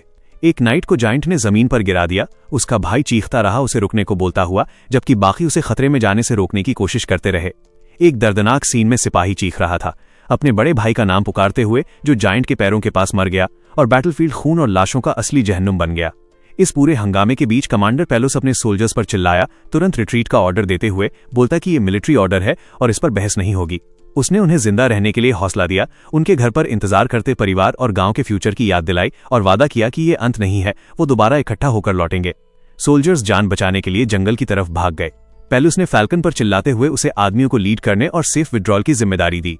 फिर पेलुस सुबारू की तरफ मुड़ा, जो अभी भी वहीं खड़ा था, और उससे भागने के लिए बोला, गुजारिश की कि जिंदा रहे ताकि आगे चलकर ऑर्डर को दोबारा खड़ा कर सके और जायंट्स का सामना करे। पर सुबारू ने ठंडी आवाज में उसे काट दिया, अपनी तलवार निकालते हुए जो लाल चमकने लगी, और बोला कि ये लाइन तो उसकी होनी चाहिए। सुबारू भागने की दिशा के उल्टे सीधा जायंट्स की आर्मी की तरफ बढ़ने लगा, जिससे पेलुस हक्का बक्का रह गया और सोचने लगा ये अजनबी क्या कर रहा है। सुबारू रुककर सीरियस अंदाज में पेलुस को समझाता है कि जब तक वो यहाँ है वो पूरी ताकत से लड़ नहीं सकता और उसे चॉइस देता है, या तो तुरंत चला जाए या यहीं रुककर साथ मरे। पहले पेलुस ने मना कर दिया, चिल्लाते हुए बोला कि वो किसी अजनबी को छोड़कर अपनी जान बचाने नहीं भाग सकता, पर सुबारू ने उसे रिपीट करने पर मजबूर न करने का ऑर्डर दिया। आखिरकार कमांडर कांपते हुए मान गया, बोला कि वो बाकी बचे हुए आदमियों को इकट्ठा करेगा और सुबारू से तब तक टिक कर रहने को कहा। पेलुस भागता हुआ चला गया, चिल्लाते हुए बोला कि उसकी जान का कर्ज सुबारू पर रहेगा और उससे हर हाल में सेफ रहने की गुजारिश की। सुबारू अकेला रह गया, डरावने चेहरों और बड़े बड़े शरीर वाले जायंट्स का सामना करता हुआ। वो अपनी काली तलवार के साथ उनकी तरफ दौड़ा और शांत, पक्की आवाज में बोला कि अब उनका सामना उससे है। सुबारू बिजली की रफ्तार से जायंट्स के पैरों के बीच घूमने लगा और बिल्कुल सही जगह पर तेज और फैसलाकुन वार करने लगा। वो गिराने में कामयाब हो गया। सुबारू ने तेजी से 2 जायंट्स को गिरा दिया और तुरंत सिस्टम नोटिफिकेशंस आए, जिसमें उनकी डिफीट और अचीवमेंट पॉइंट्स मिलने का मैसेज था। लड़ते हुए उसके मन में ये बात आई कि चाहे ये सिर्फ एक टेस्ट ही क्यों न हो, पर अकेला पीछे रहकर अपनी जान दांव पर लगाने का एहसास अभी भी उसे आदत में नहीं आया था। उधर पेलुस थोड़ी देर के लिए रुक गया और बैटलफील्ड की तरफ पीछे मुड़कर देखा। उसके चेहरे पर पसीना और चिंता थी और सुबारू को अकेला छोड़ देने का अफसोस साफ दिख रहा था। सीन बहुत ही डरावना था। हर तरफ से जायंट सुबारू को घेर रहे थे और स्ट्रीम के व्यूअर्स कमेंट्स में लिखने लगे कि ये तो सीधा सुसाइड है, इतने ज्यादा दुश्मन है और इस मुश्किल स्टेज पर अकेला जिंदा रहना मुमकिन नहीं है। पर सुबारू कुछ और ही सोच रहा था। वो पेलुस के बारे में सोच रहा था, जो ओरिजिनल स्टोरी में मरने वाला था, और उसे लगा कि अपनी अभी की ताकत के साथ शायद वो सबको बचा सकता है और किस्मत को बदल सकता है। 2 जायंट्स एक साथ उस पर टूट पड़े, पर सुबारू ने अटैक ब्लॉक करने की तैयारी कर ली। एक तेज मूवमेंट में उसने अपनी तलवार से एक जायंट का शरीर काट दिया और तुरंत एनिमी डिफीट और पॉइंट्स मिलने का मैसेज आया। वो लगातार लड़ता रहा जबकि सिस्टम स्क्रीन्स वार्न कर रहे थे कि कर्स डीमन स्वॉर्ड उसकी स्टैमिना चूस रही है, पर बदले में उसके सारे कॉम्बैट स्टैट्स बढ़ रहे थे। सुबारू जायंट्स के बीच तूफान की तरह घूम रहा था, एक के बाद एक को काट रहा था और खुद से कह रहा था कि अगर एक एक करके सामना हो तो ये इतने मुश्किल नहीं है। लेकिन उसे ये भी समझ आ गया कि असली प्रॉब्लम ये है कि वो अपना शरीर गिरने से पहले तलवार की पावर पर कितनी देर तक डिपेंड कर सकता है। इसलिए उसने अपनी स्ट्रैटेजी बदलने का फैसला किया ताकि अपना फील्ड ऑफ व्यू क्लियर रखे और बॉस को ढूंढ सके। सुबारू हवा में ऊंचा कूदा, जायंट्स के शरीरों को प्लेटफॉर्म बनाकर जंप करते हुए ऊपर से उनके सिर काटने लगा। वो बहुत तेज रफ्तार से उनकी लाइन के बीच घुस गया, छोटे जायंट्स को पीछे छोड़ते हुए। एक जबरदस्त किक मारी जिससे एक जायंट का सिर फट गया। व्यूअर्स हैरान होकर कमेंट्स में लिखने लगे क्योंकि ये हवा में लड़ने का स्टाइल नारुकामी सुबारू की स्पेशलिटी माना जाता था। लड़ाई के दौरान wage of greed level 2 skill तलवार के साइड इफेक्ट्स को रोक रहा था और सुबारू को महसूस हुआ कि उसकी एचपी और मेंटल ताकत वापस आ रही है। उसने माना कि अच्छा इक्विपमेंट सच में बहुत फर्क डालता है। इतनी बड़ी जायंट आर्मी के सामने सुबारू ने अपना गोल बिल्कुल क्लियर कर लिया। उसे जल्दी से बॉस को गिराना होगा, इससे पहले कि उसका शरीर अपनी पूरी लिमिट पर पहुंच जाए। तब अचानक जायंट बॉस डरावनी मुस्कान और जंगली चमकती आंखों के साथ सामने आया, अपना बड़ा सा वेपन घुमाते हुए सब कुछ कुचलने के इरादे से। मॉन्स्टर ने अपना जायंट क्लब ऊंचा उठाया और उसके सामने सुबारू बहुत छोटा लग रहा था। फिर भी सुबारू पूरे भरोसे के साथ उसकी तरफ दौड़ा। उस क्रूशियल पल में सुबारू को समझ आ गया कि अगर इस फाइट को एक ही फिनिशिंग ब्लो में खत्म नहीं किया तो मरने वाला वो खुद होगा। सुबारू ने अपनी पूरी ताकत इकट्ठी की और बॉस की तरफ दौड़ पड़ा, special shield skill lightning bolt activate करते हुए, उम्मीद करता हुआ कि उसका प्लान काम करे। गरजती हुई बिजली की आवाज पूरे एरिया में गूंज उठी और सोने जैसी चमकती एक बड़ी लाइटनिंग बोल्ट जोर से बैटलफील्ड पर गिरी। अंधेरा आसमान रोशन हो गया। बिजली के ब्लास्ट से आसपास के जायंट्स पैरालाइज्ड हो गए और सुबारू ने मौका देखकर हवा से सीधा बॉस पर झपटा, जो अभी शॉक से लड़खड़ा रहा था। बॉस गुस्से और दर्द से चीखा, इंसानों को गाली देता हुआ। इसी बीच सुबारू ने अपनी कर्स तलवार उसकी गर्दन में घुसा दी और लगातार अटैक करता रहा, चाहे तलवार उसकी जान की एनर्जी पागल रफ्तार से चूस रही थी। आखिरकार जायंट बॉस जमीन पर गिर गया, एक बेजान लाश बनकर। सिस्टम मैसेज आया जिसमें जायंट सीड की डिफीट और 5th सर्वाइवल स्टेज क्लियर होने का अनाउंसमेंट था और इसे एक अमेजिंग अचीवमेंट बताया गया।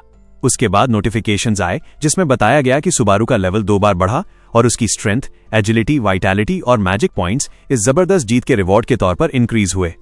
लाइव स्ट्रीम के कमेंट्स हैरानी से भर गए। लोग पूछने लगे क्या किसी ने पहले कभी इस बॉस को हराया है, और जवाब आया कि नहीं, ये स्टेज कॉम्बैट से क्लियर करने के लिए बना ही नहीं था, मतलब एक नया रास्ता खुल गया है। सुबारू ने अपने थके हुए शरीर को देखा और अपनी कमजोरी पर अफसोस किया, क्योंकि वो चाहता था कि फाइट एक ही कूल ब्लो में खत्म हो जाए, बिल्कुल कॉमिक बुक्स की तरह। पर हकीकत ज्यादा सख्त थी। बादल धीरे धीरे छटने लगे और आसपास का माहौल